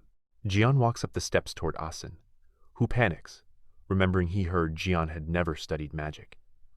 Jian coldly tells him that he dislikes being tested, causing Asen to collapse to the floor in fear. Jian then leaves the lecture hall to meet the Tower Master, having successfully captured Tyron's attention. He believes that his second reason for meeting the Imperial Magic Tower University's master may be even more important than meeting Tyron himself. After waiting for a while, the Tower Master arrives and apologizes for being late, introducing himself as Ahmed Oima, the master of the Agnes Empire's Magic Tower University, an archmage capable of glimpsing the world's secrets and the holder of countless titles, one of the strongest individuals recorded in the chronicles. Ahmed explains that he was late because he was reading the formula Jian had written, praising it as an answer from which even he could learn. When Jian asks where he had been, Ahmed replies that he had to attend to a minor family matter. Jian knows that Oima comes from a prestigious family with a long mage lineage, one of the Empire's top 5 power families, and the maternal line of the third Prince Enoch. Jian also knows that Ahmed would never exploit his power for his family or for Enoch, as he grew weary of family politics long ago, publicly cutting ties 20 years earlier, abandoning all external affairs, and dedicating himself to training young students. Jian concludes that Ahmed's recent visit was likely to suppress his family's ambitions, and calmly says that it is time to get straight to the point. Ahmed says that he wants to ask Jian something and respectfully addresses him, asking whether he believes a human's essence truly exists. Jian does not answer, so Ahmed explains that he firmly believes it does exist, and after glimpsing the secrets of the world, he has even seen fragments of a person's essence. He says that he has met Jian before, unlike the other princes, and that a person's essence can be so clear it is impossible to forget. The same was true for the princes, because essence, like fate, is unchangeable, and if it does change, the person can no longer be considered the same individual. Ahmed then asks Jian directly who he really is. Jian calmly replies that at the moment, a person's essence does not matter. What matters is that the one standing here is Jian Agnes, the prince of the Agnes Empire who has survived within the imperial palace until now. Ahmed wonders whether Jian's essence itself has changed so that he could survive there, whether the Agnes bloodline has truly awakened within him to such an extent, and what kind of hellish things must be happening inside the palace. Realizing he may have overstepped, Ahmed apologizes and asks why Jian has come here. Jian explains that he needs 3 things. First, the location and point of contact for the strange doctor. Second, help improving a magic circle. And third, Ahmed's assistance. Jian explains that the strange doctor was ranked among the top 3 figures in the chronicles, but because of his eccentric, free-spirited nature, he earned that nickname. His location is always hidden and constantly changing, making him impossible to find without connections, and Ahmed happens to be one of his close acquaintances. Ahmed says that if Jian explains the reason, he may consider helping, but directly aiding Jian is impossible because he has fully dedicated himself to the Magic Tower University. If the request were related to family matters or the imperial palace, it would violate his position. Jian then asks whether Ahmed would help if the task were related to the Magic Tower University itself. Confused, Ahmed asks what he means, and Jian replies that it involves the very magic Ahmed wishes to improve. In the next scene, Professor Plot calls Tyron to meet him. Tyron hesitates, wondering if he should go back, but decides that it is important for his research. He knows reviewing Jian's formula is essential, even though it is impossible to fully understand it yet. Tyron believes Jian was not particularly well versed in magic, yet that formula showed him a new path forward. As Tyron enters the classroom, he is shocked to find dark energy gathering in his hands and wonders whether it is demonic energy or black energy. He then realizes that the one who summoned him was Professor Plot. When Tyron asks what he is doing here, Plot casually pretends to know nothing. Other professors enter the room and notice the dark energy around Tyron's hands, growing suspicious, as one of them had already suspected Tyron of using demonic energy to kill other students. Tyron realizes he has fallen into Plot's trap and that if caught, he will be framed. He understands that he will be accused of massacring his classmates, while Plot is the real culprit, but there is no proof. His only remaining option is to escape. Earlier, the professors had promised that if he surrendered peacefully, they would not use force. Meanwhile, Plot smiles to himself, believing his plan is flawless. He had previously summoned several students, including Asen, telling them this was more important than any lesson. Asen barely repeats the words before Plot turns his arm into a blade and kills him, causing students to scream as they are slaughtered one by one. Plot thinks that this trap was designed from the start for Tyron 5 Halden. He could have killed Tyron alone, but the higher-ups did not want that. At that moment, Jian enters the classroom. Plot realizes he must be cautious, knowing Jian has been hunting demons, hiding among humans, but then decides it is perfect timing. If Prince Jian is truly hunting monsters and demons, framing Tyron as a demon will be even easier, allowing Plot to avoid dirtying his own hands. He warns Jian that approaching Tyron is dangerous, because Tyron is the real criminal. Jian calmly replies that yes, the criminal will be dealt with. Plot smiles, believing everything is going according to plan, but in the next instant, Jian slashes Plot's throat and draws Aya. The lecturers panic, asking what is happening, but Jian states that he has captured the culprit. He notes that Aya, infused with Black Star power, is performing well, because no matter how high level a demon is, it cannot withstand Black Star energy working from the inside out. Moments later, a demon named Hidu emerges from the vessel, screaming that the Agnes bloodline is now cursed and that he can kill everyone here. The professors are horrified by the immense pressure radiating from him. Hidu tries to retreat and create distance, but Jian activates Lunar Eclipse and slashes the demon with a new attack, Black Island. Hidu struggles to keep up, changing attack directions and accelerating. But as he throws another punch, Jian notices the movement and uses Lunar Eclipse's black spot, creating a massive explosion. Tyron realizes that he is completely out of his depth and incapable of helping in such a terrifying battle. Even though the dark power is overwhelming, the gap in strength is obvious. Hidu screams that he will win, declaring that Jian is not his true enemy. Ahmed Oima demands to know what is happening, while Yan recalls that aside from demons, the world recognizes 7 heavenly beings, and one of them, a mage capable of destroying an entire city alone, was known as the Mage of Destruction, Ahmed Oima himself, the 5th heaven. Oima furiously tells Hidu to prepare to pay for his sins as Hidu burns under Jian's blue flames. Jian recognizes that Hidu is a powerful entity, still barely maintaining his existence, as even a normal human would be incinerated instantly by this fire. When Hidu attempts to attack again, Oima merely raises his index finger, burning away the demon's physical body. As Hidu's soul tries to escape, Jian uses dark vision to locate it and pierces it with Aya, killing the demon as he curses Jian and the Agnes family.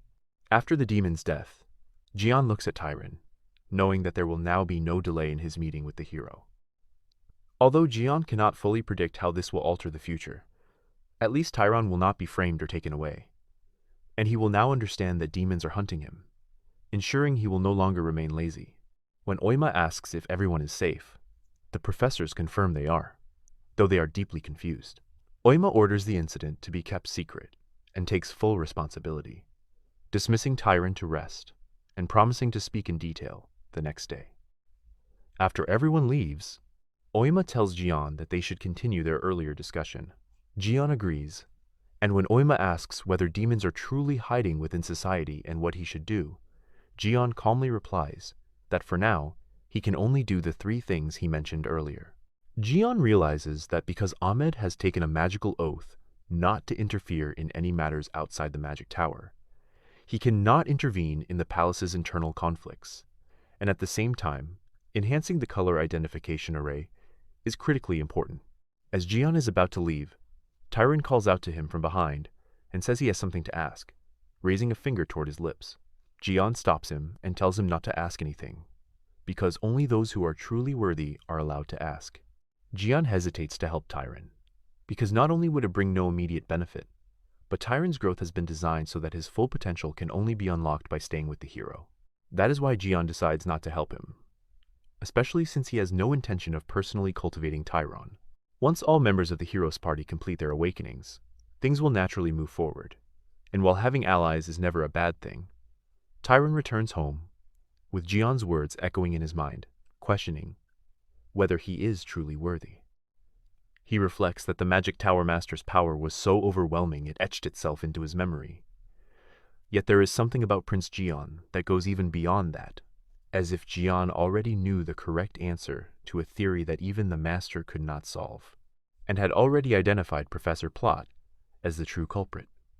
Something only possible if one knew the target was both guilty and a demon. Tyron realizes that he was genuinely lucky this time, but that luck will not always save him, and once again the words, "Only the worthy may ask," echo in his ears, pushing him to conclude that Jian may be right, and that he must become stronger, so that if something like this happens again, he will not be left helpless and can confidently demand answers from Prince Jian himself.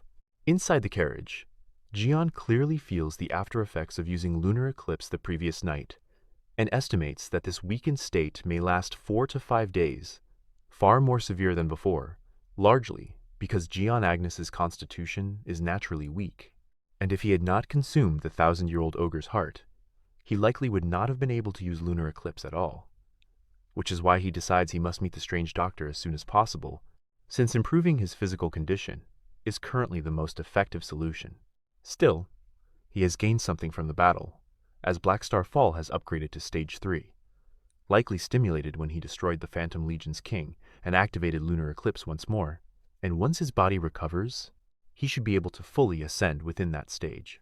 Upon arriving at the Pointer Star Palace, he is welcomed by Fredo and Thierry, and when Gian asks if everything is ready, Thierry confirms that all preparations at Dean Agnes's workplace are complete.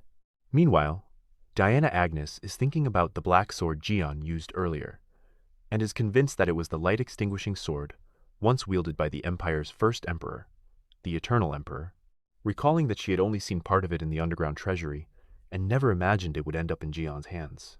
She understands that this weapon was the Eternal Emperor's most treasured blade, and that its presence with Gian is no trivial matter, and for now, only because so few people know of its existence, and appearance has peace been maintained, but if the truth were revealed, the turmoil would be unimaginable. Diana calls her assistant Lloyd and orders him to increase surveillance on Gian to the same level as other royal family members, and Lloyd confirms her orders will be followed. She then asks about the National Affairs Assembly, and Lloyd explains that the Agnes National Affairs Assembly is the Empire's second largest assembly, where direct imperial descendants and powerful figures gather to decide the Empire's future, and attendance itself reflects influence. The assembly is mainly run by the direct imperial family, and the right to speak depends on the level of support one has, with any direct imperial member needing at least 10 assembly members backing to participate. Gian is severely lacking in this area, having not secured a single supporter yet, but Diana confidently states that there is no need to worry, as she is certain Gian will not even be able to join the next National Affairs Assembly. In the next scene, a local noble travels in a red carriage, wondering if it is already time for the government conference, and which new honors might appear this time, concluding that he is merely attending as a supporter, and should remain neutral, believing that the fourth prince or fifth princess might present appealing offers, while Prince Gian would not even be able to attend due to lacking solid backing. Suddenly, despite it being night, he notices the lights shining unusually bright, and remarks that they resemble the Empire's future and his own bright prospects, only to freeze in shock moments later, as an unknown dark aura completely demolishes his carriage. Terrified and confused, he sees a man walking toward him whose identity remains unknown, quickly uses summoning magic to call for backup, and orders his escorts to capture the intruder. The soldiers rush forward but are cut down within seconds, causing the rest to hesitate, until the noble angrily orders them to keep attacking, insisting there is no need to fear a lone man. On the other side, Gian effortlessly defeats them as if they were mere ants, then approaches the noble, who crawls backward in fear and asks who he is and why he is doing this. Gian calmly asks what the noble thinks the reason might be, and at that moment, the noble realizes the man before him is none other than Prince Gian of the Agnes family. Gian reveals that there are multiple cases against him, involving bribery, illegal wealth accumulation, and slavery, and that despite slavery being abolished, the noble has kept several slaves for his twisted pleasures, and even murdered his political enemies. Panicking, the noble asks how Gian knows all this, and Gian calmly replies that Mr. Habas does not need to worry about such things, because he is being given a chance that only comes once in a lifetime. In the following scene, a man laughs loudly and asks if they know who he is, only for another voice to respond confidently that he is Noble Bew Lizard, as Nana Tyr provides the information. Bull Lizard says that it takes real nerve to kidnap a noble while fully knowing who he is, and adds that his knights are already on the move, searching for him, and that it will take them no more than an hour to reach this place. TR responds calmly that this probably will not happen, and even if it does, Lizard himself will have to order his knights to return. Lizard angrily asks what nonsense he is talking about, and why he would ever recall his own knights. Ignoring his questions completely, TR takes out a document and says it would be better to look at this first, and then talk calmly. And as he says this, he removes the mask from Lizard's face.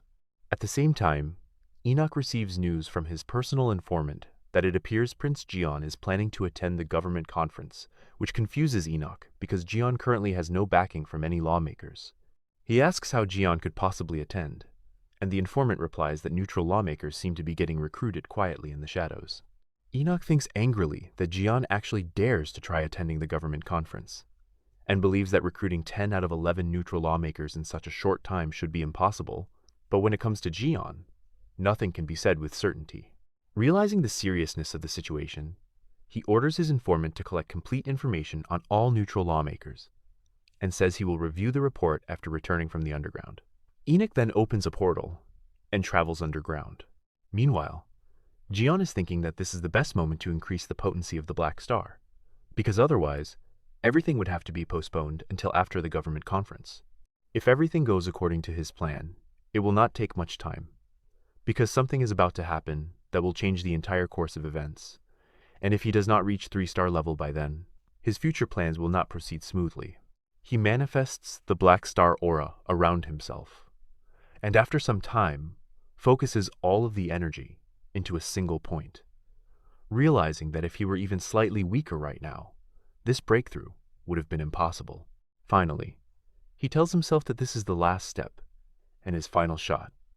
Bufredo and Tyr both look up at the night sky and feel as if the stars look more beautiful than ever.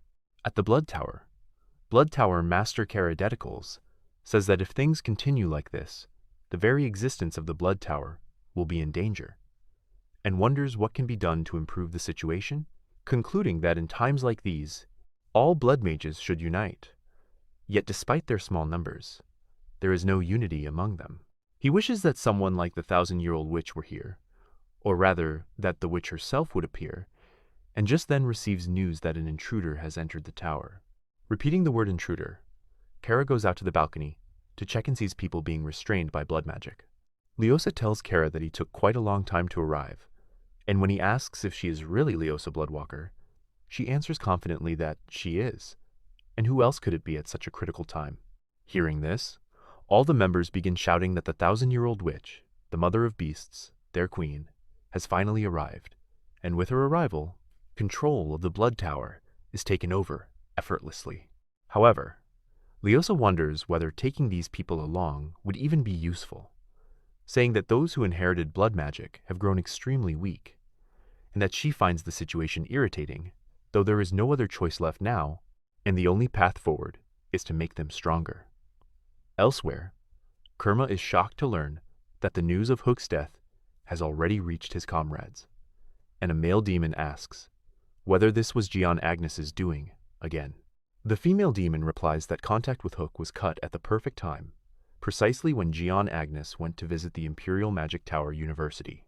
The male demon says he had warned Hook before, but clearly it was not enough, and then asks about the magician they were supposed to kill.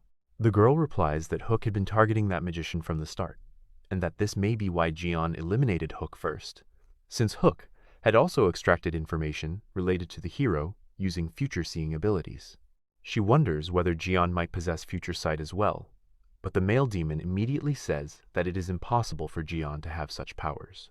Still, she remarks that no one expected Gian Agnes to become this strong, and the male demon admits he did not expect it either, believing that Gian must have received external assistance.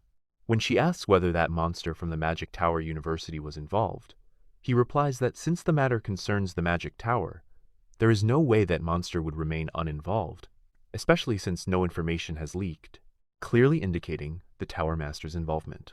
The girl wonders if Ahmed might also be connected, but the male demon explains that this is unlikely because the Tower Master himself had pledged not to involve himself in matters outside the Magic Tower, and only intervened because everything happened inside it. And even so, the incident was kept from the public because it involved an imperial prince, and because Gian himself does not want their existence revealed to the world. The girl notes that, in that sense, she and Gian share something in common, and asks whether that means they must eliminate him, to which the male demon replies that there is a way to remove Gian without appearing directly. He reveals that Prince Enoch is preparing to kill Gian Agnes and harbors deep hatred toward him, so all they need to do is push Enoch a little further. The girl asks whether the same demon is handling Prince Enoch, and the male demon answers yes, though he dislikes that demon because it is rather strange. When she asks if he will go speak to it, he replies casually that he will, and she reminds him that the hero will appear soon. So before that happens, it would be best to erase all troublesome elements, especially within the National Assembly. At the National Assembly, Grodd Lima, first successor of the magical powerhouse Ozma family, greets Count Olstein and remarks that the imperial family has not arrived yet, and that perhaps the same people will participate again this time. He notices that Emperor Eros's seat and First Prince Rubo's seat are empty, assumes the Emperor may be absent due to illness, but cannot understand why the First Prince is missing, and wonders whether the rumor is true that the First Prince has abandoned everything related to the Order of Light. Grodd thinks about it while discussing the latest news with his companions and says that this time Prince Gion personally handled Reen Ursula and the entire Icarus Magic Division, calling it nothing short of incredible, especially considering that only a few months ago, Prince Gion Agnes was labeled a disgrace to the imperial family. Yet in just a short time, he not only passed the secession ceremony, but also subdued the Phantom Legion, one of the 7 great calamities, and on top of that personally dealt with the Icarus division as well, which is why Grodd Ozma remarks that Count Olstein should be pleased. However, Count Olstein immediately cuts him off, saying that all of this is meaningless to him and has nothing to do with him, and that Grodd should stop talking about it.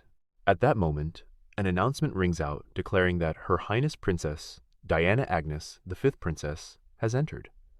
And as Diana walks in, she notices that hardly anyone has properly arrived yet, with everyone caught up in a silent battle of egos over who will enter last, making her wonder whether a rule should be created to deal with this nonsense. Soon after, another announcement declares the arrival of Her Highness Princess Evelyn Agnes, the 2nd Princess, followed by the 4th Prince Uden Agnes, entering and casually asking if he is late. Then, the 3rd Prince Enoch Agnes arrives, apologizes for being late, and as expected, mocks Prince Gion, questioning how he dared to participate in the assembly without knowing his place. Enoch smiles confidently, believing that Gion will not be able to attend anyway, reasoning that if even 2 of the 11 neutral council members side with him, Gion would be left with only 9 supporters and be automatically eliminated. A simple, yet effective plan that Enoch is convinced has already succeeded, because he reclaimed the council members Gion had secured. Excited to see the look on Gion's face after his complete defeat, Enoch is caught off guard when, just as Princess Evelyn prepares to open the National Assembly, another announcement shakes the entire hall by declaring the arrival of His Highness, Prince Gion Agnes, the 6th Prince. Everyone in the assembly is stunned as they watch Gion walk calmly and confidently toward his seat, leaving his siblings wondering how he even managed to enter the hall at all. Enoch shouts in disbelief, demanding how Gion got in, only for a representative of a magical powerhouse to calmly explain that Prince Gion has secured the support of at least 10 council members, fulfilling all requirements to participate, and then adds that it is not 10, but 11 supporters who signed in his favor. Hearing this, the ground seems to slip from beneath Enoch's feet as he looks around at the faces of those who had promised him support, realizing there were neutral council members he had completely overlooked. And worse, all 11 had sided with Gion. Before Enoch can recover, Gion smiles and asks him why he assumed Gion would rely only on neutral supporters, advising Enoch to worry about his own allies instead, at which point Enoch notices that his so-called trusted supporters are now avoiding his gaze, leaving his face visibly defeated. As the tension peaks, Gion declares that it is time to begin the assembly. While Princess Evelyn proceeds with the agenda from the previous session, Grodd observes that Gion Agnes is no longer the same person as before, as if he has become someone entirely different, and wonders if this change explains why Reen claimed Gion practiced dark magic, questioning whether that was how the Icarus division was defeated. Meanwhile, Gion realizes the situation is troublesome, seeing many familiar faces in the assembly, roughly half of whom he will eventually have to eliminate, and half he must protect, some destined to help him and others completely useless, with several tied to demons and some being demons themselves, prompting him to decide that he must begin with the easiest targets.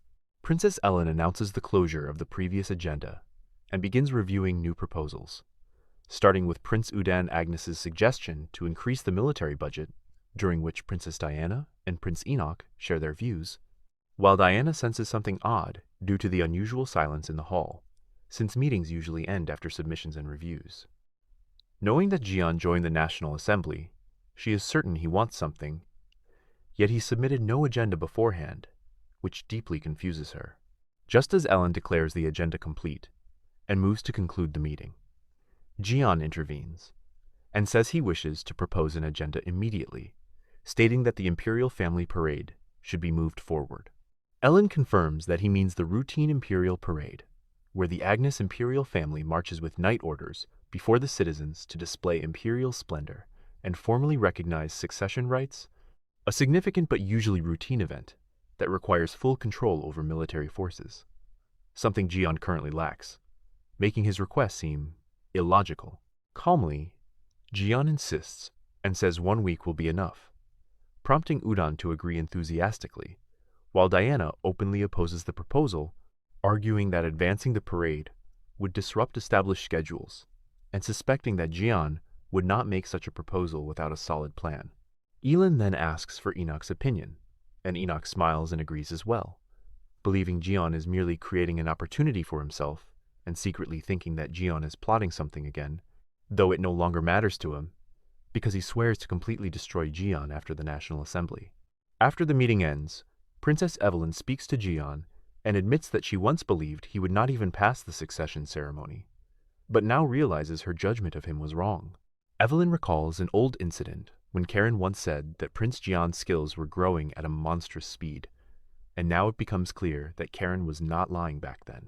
Jian directly asks if Evelyn really called him just to say all this, or if there was something she actually wanted to say. Evelyn explains that she called Jian because she wanted to ask him a question, specifically why he proposed something like that in the National Assembly. Jian asks if she means pushing the parade forward, and Evelyn replies that as far as she knows, aside from a few knights assigned to Pointer Star Palace, Jian has no personal forces of his own, so why would he advance the parade? Jian calmly answers that he did it to draw them out. Evelyn admits she does not understand what he means, but still asks whether he needs knights for the parade. Jian refuses and says knights will not be necessary, adding that there is something else he wants to tell her.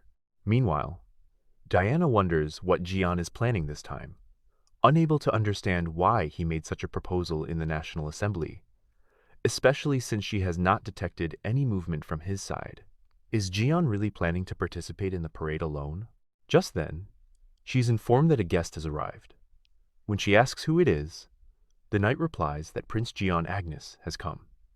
Surprised, Diana immediately orders the knight to escort Jian inside. She remarks that it has been a long time, and that they are not close enough for small talk, so she asks directly why Jian is here. Jian bluntly states that he is going to fight the third prince. Diana is shocked, and asks if he realizes how ridiculous it sounds to challenge Prince Enoch. Jian calmly replies that he will make it sensible and explains that, until he strikes Enoch, he wants to borrow Diana's power. Hearing this, Diana bursts out laughing, and says that if this is a joke, it is indeed funny, questioning why she would risk a full-scale war against a royal family member, and lend her forces to her younger brother who has no solid power base of his own.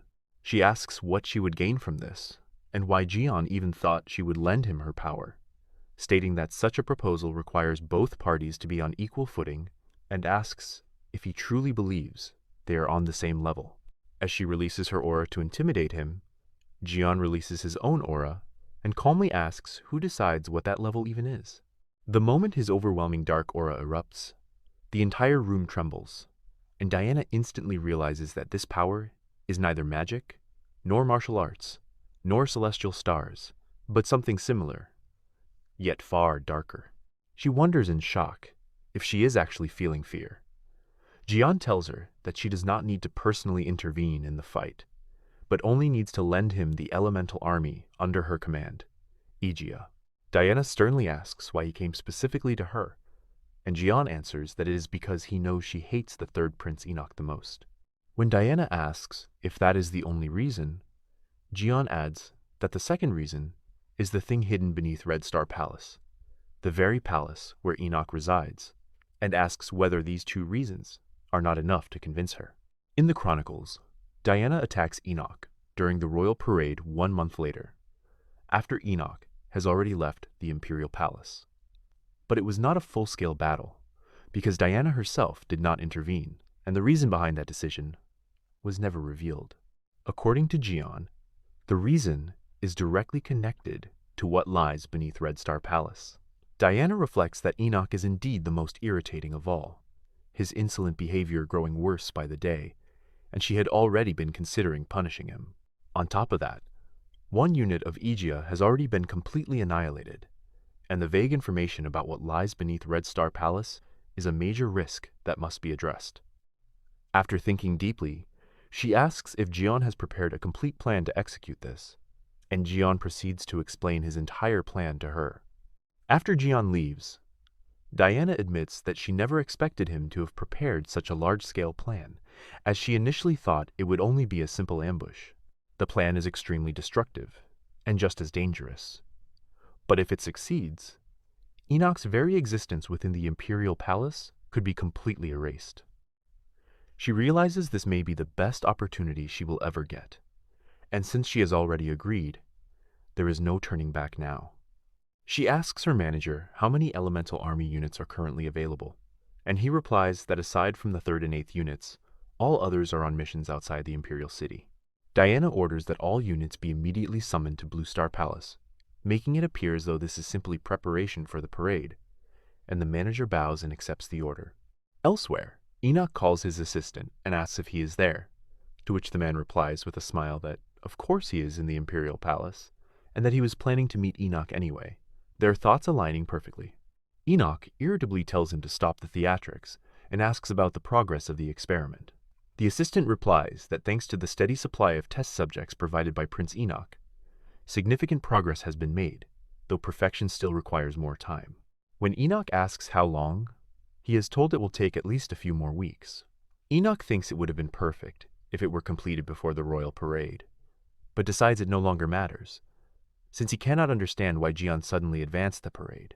Even so, he resolves to fully use this opportunity against Jian, confirming that all preparations for the raid are perfect, and secretly plans to withdraw all of his forces from Red Star Palace tonight. According to Enoch, even with just the forces stationed for the parade, traps laid by someone like Jian could be crushed easily. But that cunning fox had already surpassed Enoch's expectations many times. This time, Enoch is completely serious he will crush Jian with overwhelming power. Smiling to himself, he thinks that even if Jian doesn't attack, he'll strike first. Daryl says in a playful, dancing manner that if no unexpected variable appears, then at this rate, they will definitely be able to kill Prince Jian. But suddenly, his mood changes. He turns serious and warns Enoch that the rumors spreading about Jian recently are not normal. Enoch laughs and says that even if Jian is 10 times stronger than the rumors claim, he will still crush him easily this time. He decides he won't kill Jian quickly. He'll drag him into complete despair, block every path of escape, and then kill him slowly, so Jian feels the most horrific pain possible. Outside Pointer Star Palace, Jian receives news that the 3rd prince has begun to move. "What about Leosa?" he asks. The informant replies that Leosa has already reached Hos, which reassures Jian that she will arrive on time. "Should we depart now?" the informant asks, advising that it would be wiser to wait until the Witch of Heavenly Slaughter reaches the imperial city, but Jian firmly refuses. He says they have to attack now.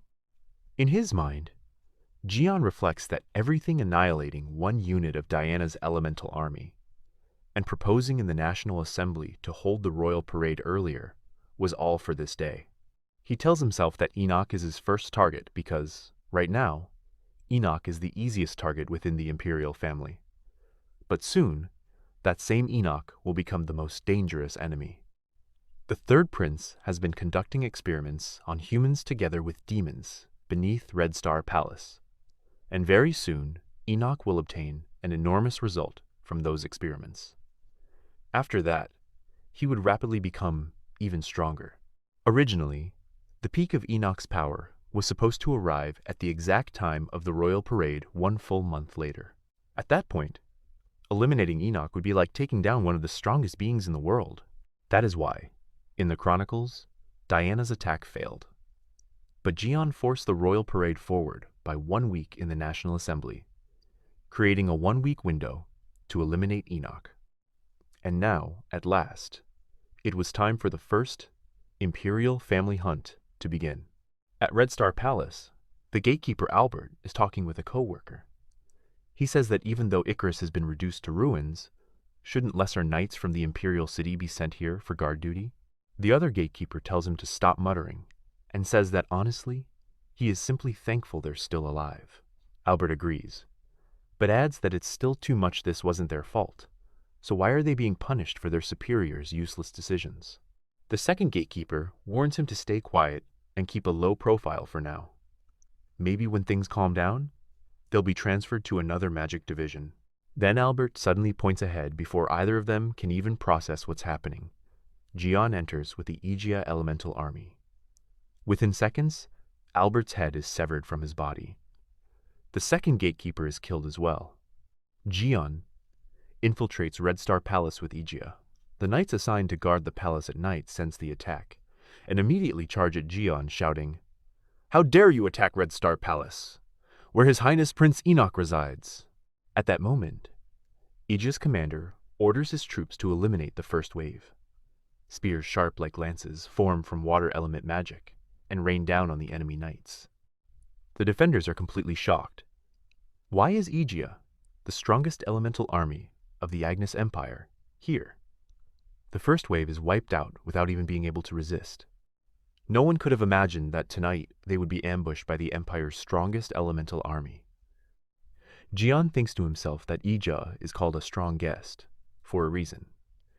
Just 100 of their soldiers have power equal to an entire squadron. The commander reports that Third Prince Enoch's office and bedroom are on the top floor of the palace and says they will clear a path there immediately. But Jian orders one of Aegea's division operators to head to the basement instead, because there is something Diana wants confirmed. The operator is confused, while Jian rushes toward the stairs. Below, enemy knights keep burning and dying under fire and water elemental magic. Aegea's commander orders the mages to clear the route. The moment they enter the basement, the commander goes mad with rage. He sees that the third prince has been using human lives for experiments. He shouts, furious how people can take human lives so brutally. The monsters, who were once human, throw themselves at Aegea. The first division operator declares that Aegea will erase everything here and leave no trace behind. Meanwhile, Jian continues climbing, killing knights with his dark aura as he goes. He realizes he must reach Enoch as quickly as possible, because most of Red Star Palace's remaining forces will be in the underground black magic laboratories. Then, an enemy mage team appears and blocks his path, shouting that someone has dared to look down on them and intimidate them here. One mage yells that it seems Jian really wants them to kill him, and declares he will crush Jian right now.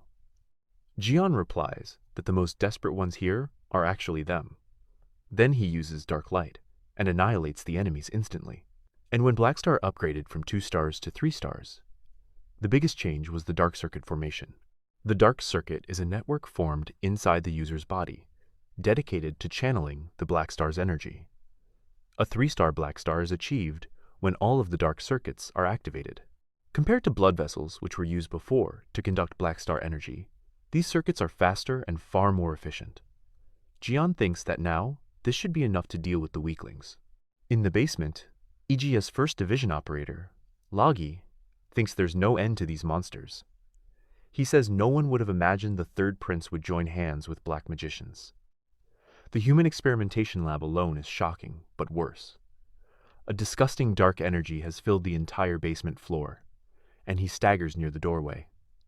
What is this place? He wonders, feeling the dark energy.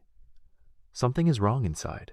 Elsewhere, Daryl thinks that he expected Jian to target the opening created by Red Star Palace being emptied out, but he didn't expect a full-scale attack. What do we do now? He thinks hard. The elemental army itself won't be too much of a problem, but if his presence becomes public, the demons hidden here will be exposed too. And if anything goes wrong, it will deal a major blow to the grand plan. So he has no choice. He uses stealth and escapes the palace. He decides it would be better to return to the third prince later, once things calm down. The real point is that they must avoid this brutal battle. First, he decides he needs to leave the Imperial Palace area as quickly as possible. Suddenly, he's attacked with blood magic. "Who are you?" Leosa asks, then adds, smiling, that Daryl looks delicious to her. Back at the palace, Diana wonders if she should enter the battle herself. If she steps in personally, the entire main structure of the battle will change. And honestly, the moment she agreed, she had already declared her involvement. Still, she wonders how Jion plans to fight Enoch alone, because Enoch is an outlier who has mastered both celestial stars and magic. If Jion dies, it wouldn't exactly be bad for her, but she wants to know what's under Red Star Palace. At the very least, Enoch must die tonight. When Elin hears the news, she gathers her army and asks, "That elemental army at Red Star Palace, was that what you wanted, Jion?" Standing on a hill, Elin thinks that no matter what happens in the palace, she must not get involved at any cost before the parade.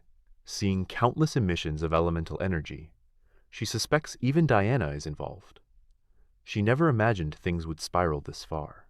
Inside the palace, Jion runs and thinks, were those mages just now the last of their forces? Then he realizes this infiltration won't be so easy. Suddenly, a female demon attacks. The moment she strikes, Jion blocks her. She praises his sharp senses, how he managed to stop even an ambush like that. She leaps back and attacks again.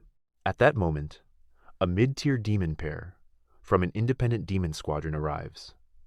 The male demon, Admam, and the female demon, Kajna. Kajna asks if Jion came alone. Admam asks if they really need to fight Jion.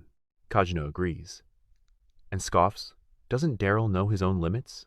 Admam says Daryl got too extreme, sending them to fight someone so weak. Kajna says Daryl probably didn't expect Jion to come alone, but now it's perfect. There were annoying rumors about Jion anyway. Killing him won't feel bad at all. Admam agrees and suggests they finish Jion first, then check what's going on in the basement. Kajna says she thinks Admam alone can handle Jion. Just then, Jion says he has something to ask them. "What do you think about insects crawling on the floor?" he asks. "Imagine those bugs are blocking your path and saying ridiculous things like they don't know their place, or they're threatening to kill you. How would you feel? Wouldn't you get extremely annoyed?" As he speaks, he transforms. Kajna doesn't understand what nonsense Jion is talking about. Jion replies calmly, "That's exactly how I feel, extremely annoyed." He moves like lightning, grabs Kajna, and slams her down. The enemies don't even register his movement. Furious, Admam releases his demonic mana and charges, declaring he'll erase Jion completely. Jion unlocks a new power, the armor of the deceased. If the light-extinguishing sword, Ayaya, is Jion's weapon, then the armor of the deceased is his armor boosting all physical abilities and completely protecting the user's body from external influences. Jion uses a pitch-black thunder attack and wipes Admam out, leaving Kajna traumatized. He remarks that bugs are stubborn, then grabs Kajna and finishes her with a devastating punch. Jion senses that Enoch is openly calling for him. The moment he reaches Enoch's chamber, he sees Enoch seated on a chair, waiting. Enoch says he expected Jion would be the one to come. "Who else would come?" Jion asks. Enoch welcomes him and says a precious guest should be treated with the utmost care. Meanwhile, Leosa continues attacking Daryl with blood magic. Daryl panics. Where did this girl come from, and how is she so strong?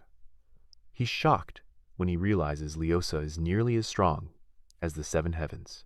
He can't understand how anyone in the Empire or Imperial Palace could use blood magic at this level. Confused, he sets his priority to escaping Red Star Palace. If he wastes more time, Palace Knights will surround him. He uses his demonic energy and slashes. Leosa then is stunned that he defeated her so easily. Without stopping, he decides to flee. But as he turns to run, he hears a voice behind him. He turns and sees Leosa recovering. Leosa says she isn't finished yet. She uses her ultimate attack, Sanjia Requiem. Daryl tries desperately to block it with the strength of his human form, but realizes it's impossible. If he wants to face this red-eyed woman, he'll have to return to his true form. But the problem is, if he does, his demonic energy will burst out and expose him. While he's trapped in that dilemma, Leosa steps right up to him and says coldly, "If you hesitate that long, you'll die." Back inside Red Star Palace, Enoch thinks that at first he saw Jian as nothing more than a flying bug, something harmless if left alone. But now he understands. Jian's very existence has become an annoyance. At some point, his perception of Jian changed. Still, he hadn't cared. He assumed Jian simply got lucky during the succession ceremony, and that Elin must have helped him subjugate the Phantom Legion. He chalked the Riggin incident up to his own bad judgment. But now, it's clear to him. From the very beginning, he had been dancing in the palm of Jian's hand. Enoch says he acknowledges Jian, and that is the only reason he must use his full power and kill him here and now.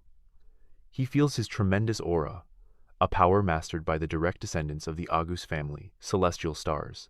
Before his succession ceremony, he could use it less skillfully compared to his siblings, and he could tell that Rubus, the first prince, and Evelyn were already able to harness celestial stars better than him. And when he saw that even Udin and Diana had surpassed him, he was forced to face a truth he had tried to ignore, something he can't deny anymore. Celestial stars gave him only 4 stars, and that was the limit. After that, he obsessively studied magic, wondering if it was because of the Osima family, his maternal family, that he was able to reach the 8th circle so easily. And when he learned to combine that magic with celestial stars, in his own unique way, he was finally considered one of the monsters of the Yang family. But even that still wasn't enough, because it wasn't sufficient to secure the throne, as celestial stars blocked his further growth, and his progress became agonizingly slow. Then a man appeared and said he would escort Enoch to the throne, and in exchange, Enoch would have to do something together with that man. Daryl and Enoch accepted the offer, and Daryl built an underground lab, where they carried out experiments without discriminating between species. And Enoch didn't care, and even encouraged it because the results of those experiments helped his own growth. Now, with all that accumulated power, he stands before Jian to kill him, and Jian transforms into the armor of the deceased and says he's going to do the same to Enoch, and the spiritual pressure in the room skyrockets as the two clash head-on, making it feel like the room has frozen down to its core. Seeing Jian's new form, Enoch thinks, "What the hell is that?" But as long as it isn't celestial stars, it doesn't matter, because no matter how much power darkness holds, he can suppress it, and Enoch launches a large-scale attack, using 8th circle magic and celestial stars, but Jian confidently uses only a single slash something. He calls Black Flash, and it cuts through Enoch's magic like it's nothing. Without hesitation, Jian charges at Enoch, and Enoch asks, "You're coming straight at me?" and fires arrows.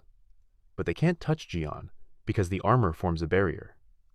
And Jian answers calmly that this is the most effective method, as he uses pitch-dark thunder, shocking Enoch, who blocks it with a powerful shield. And Enoch is stunned that the imprisoned prince, who was considered the royal family's disgrace, can now harness power like this. But still, it isn't enough to bring him down. Enoch unleashes his ultimate attack, Starstream Galactic, a massive finisher that breaks the armor of the deceased and slams Jian into the ground, and Enoch floats in the air and sneers.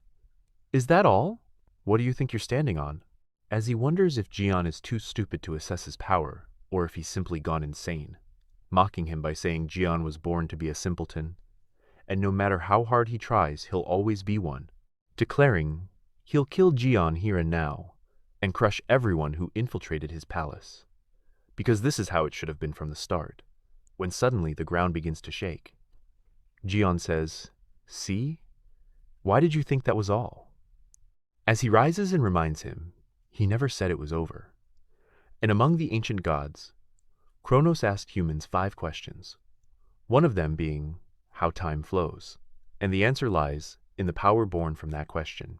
Time freeze, the first authority of the 5 questions of Kronos, where time is a concept, made of countless discrete moments, and by dwelling in a single moment indefinitely, the phantom legend was created, and Kronos' bracelet adjusts as Jian begins using the bracelet's power.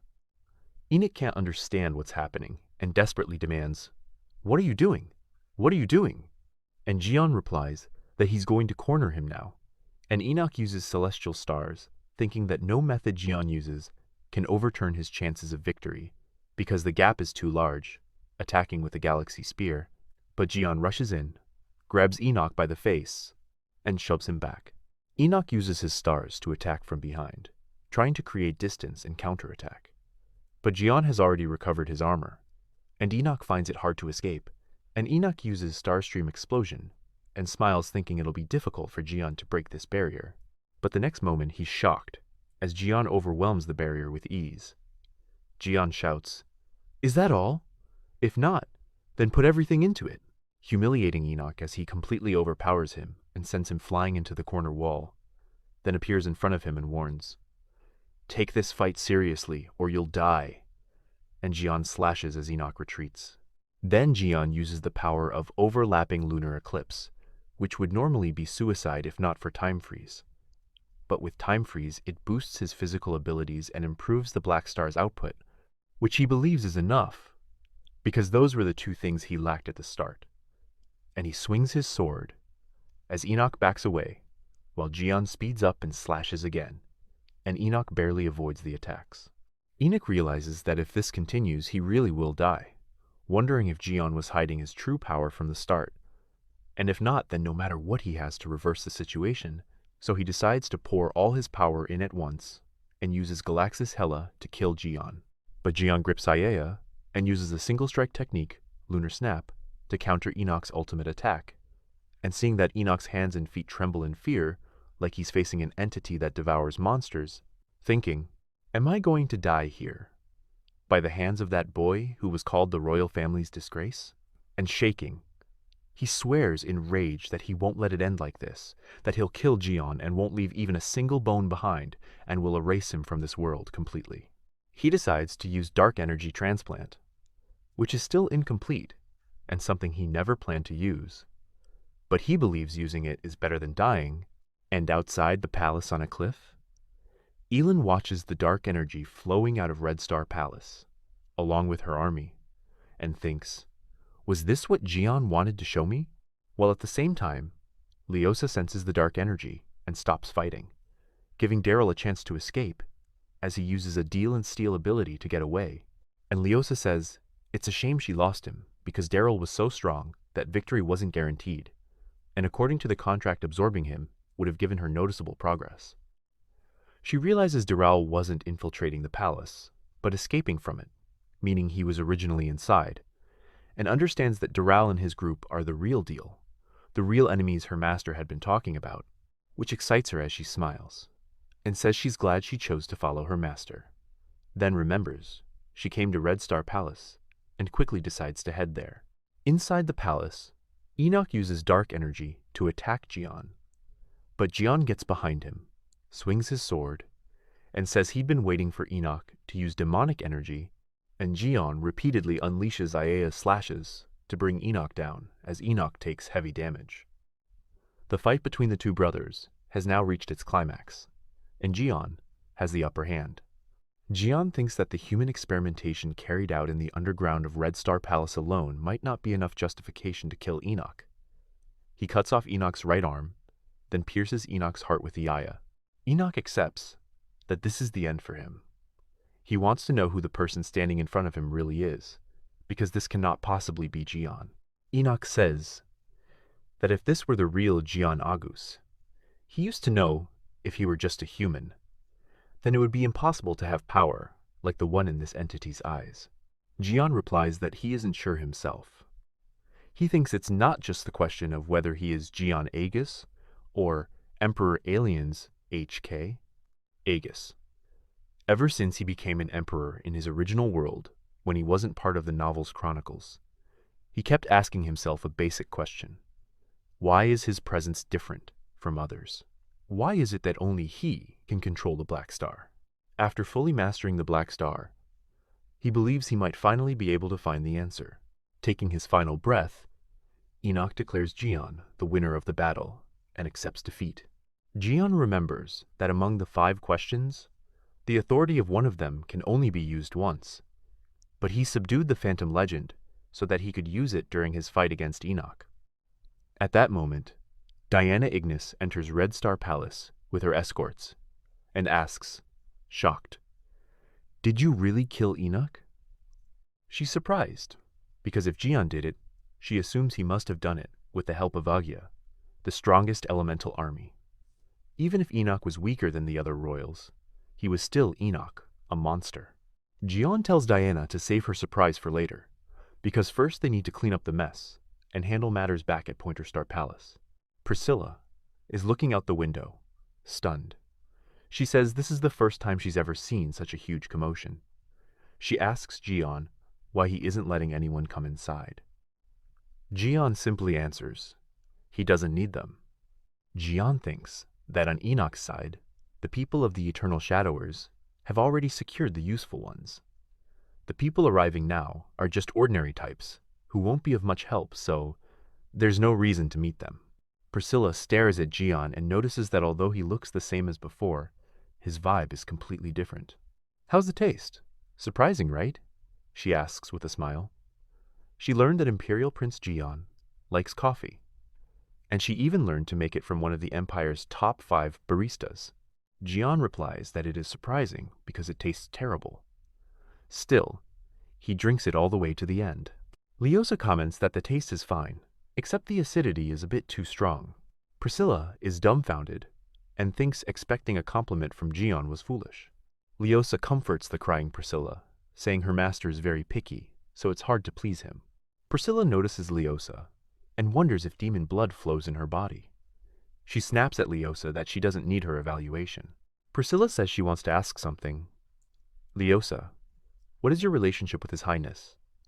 When you call him master, what do you mean?" Leosa answers, while firmly touching Jian's face. Her master is everything to her. Priscilla screams in shock that it's as if Leosa is even the owner of his soul. Jian signals Leosa to step back. Jian feels that the aftermath of using lunar eclipse last time is still present. He has rested and mostly recovered, but the fundamental problem is that the damage slowly accumulating in his body isn't disappearing.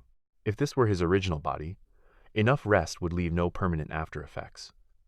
But if he keeps using lunar eclipse like this body could be damaged beyond repair. Before that happens, he must meet the strange doctor. He also thinks he must find the missing piece of the sword, because he can't keep using it continuously in its destroyed state. The problem is that the chronicles don't mention Aiea at all. On top of that, he still needs to strengthen his forces. He realizes he has a mountain of work to do. The major events mentioned in the chronicles are still moving forward as they should. But sooner or later, he will have to overhaul this grand narrative. He thinks, maybe now it's time for his entry. Just then, Fredo arrives and says someone wants to meet His Highness. Jian asks, "Who?" Fredo answers, "Sir Alstein Escalon, captain of the 2nd Division of the Agus Knight Order, one of the Empire's 5 best swordsmen, and a member of the Escalon family, Jian's maternal family, known as the greatest swordsman family in the Aegis Empire." Meanwhile, at Evelyn's palace, she reflects. It has been 3 days since Enoch's death. She heard that Jian was losing at first, but after a certain point his power increased exponentially, and he overwhelmed Enoch. Most shocking of all, the forces on Enoch's side, including the Osima family, weren't opposing it. Instead, they were trying to distance themselves from the incident. In the basement of Red Star Palace, besides black magic and human experiments, Enoch himself had been using demonic energy, the biggest taboo in the Empire. Even slight involvement could lead to the eradication of an entire family. Evelyn concludes that from the beginning, Jian considered and planned for this. He advanced the succession ceremony, emptied Red Star Palace, and took bold actions. At the same time, he was absorbing Enoch's forces at a speed comparable to Diana's. She realizes that now she may need to prepare to compete against this Jian. Just then, She's informed that her guest has arrived.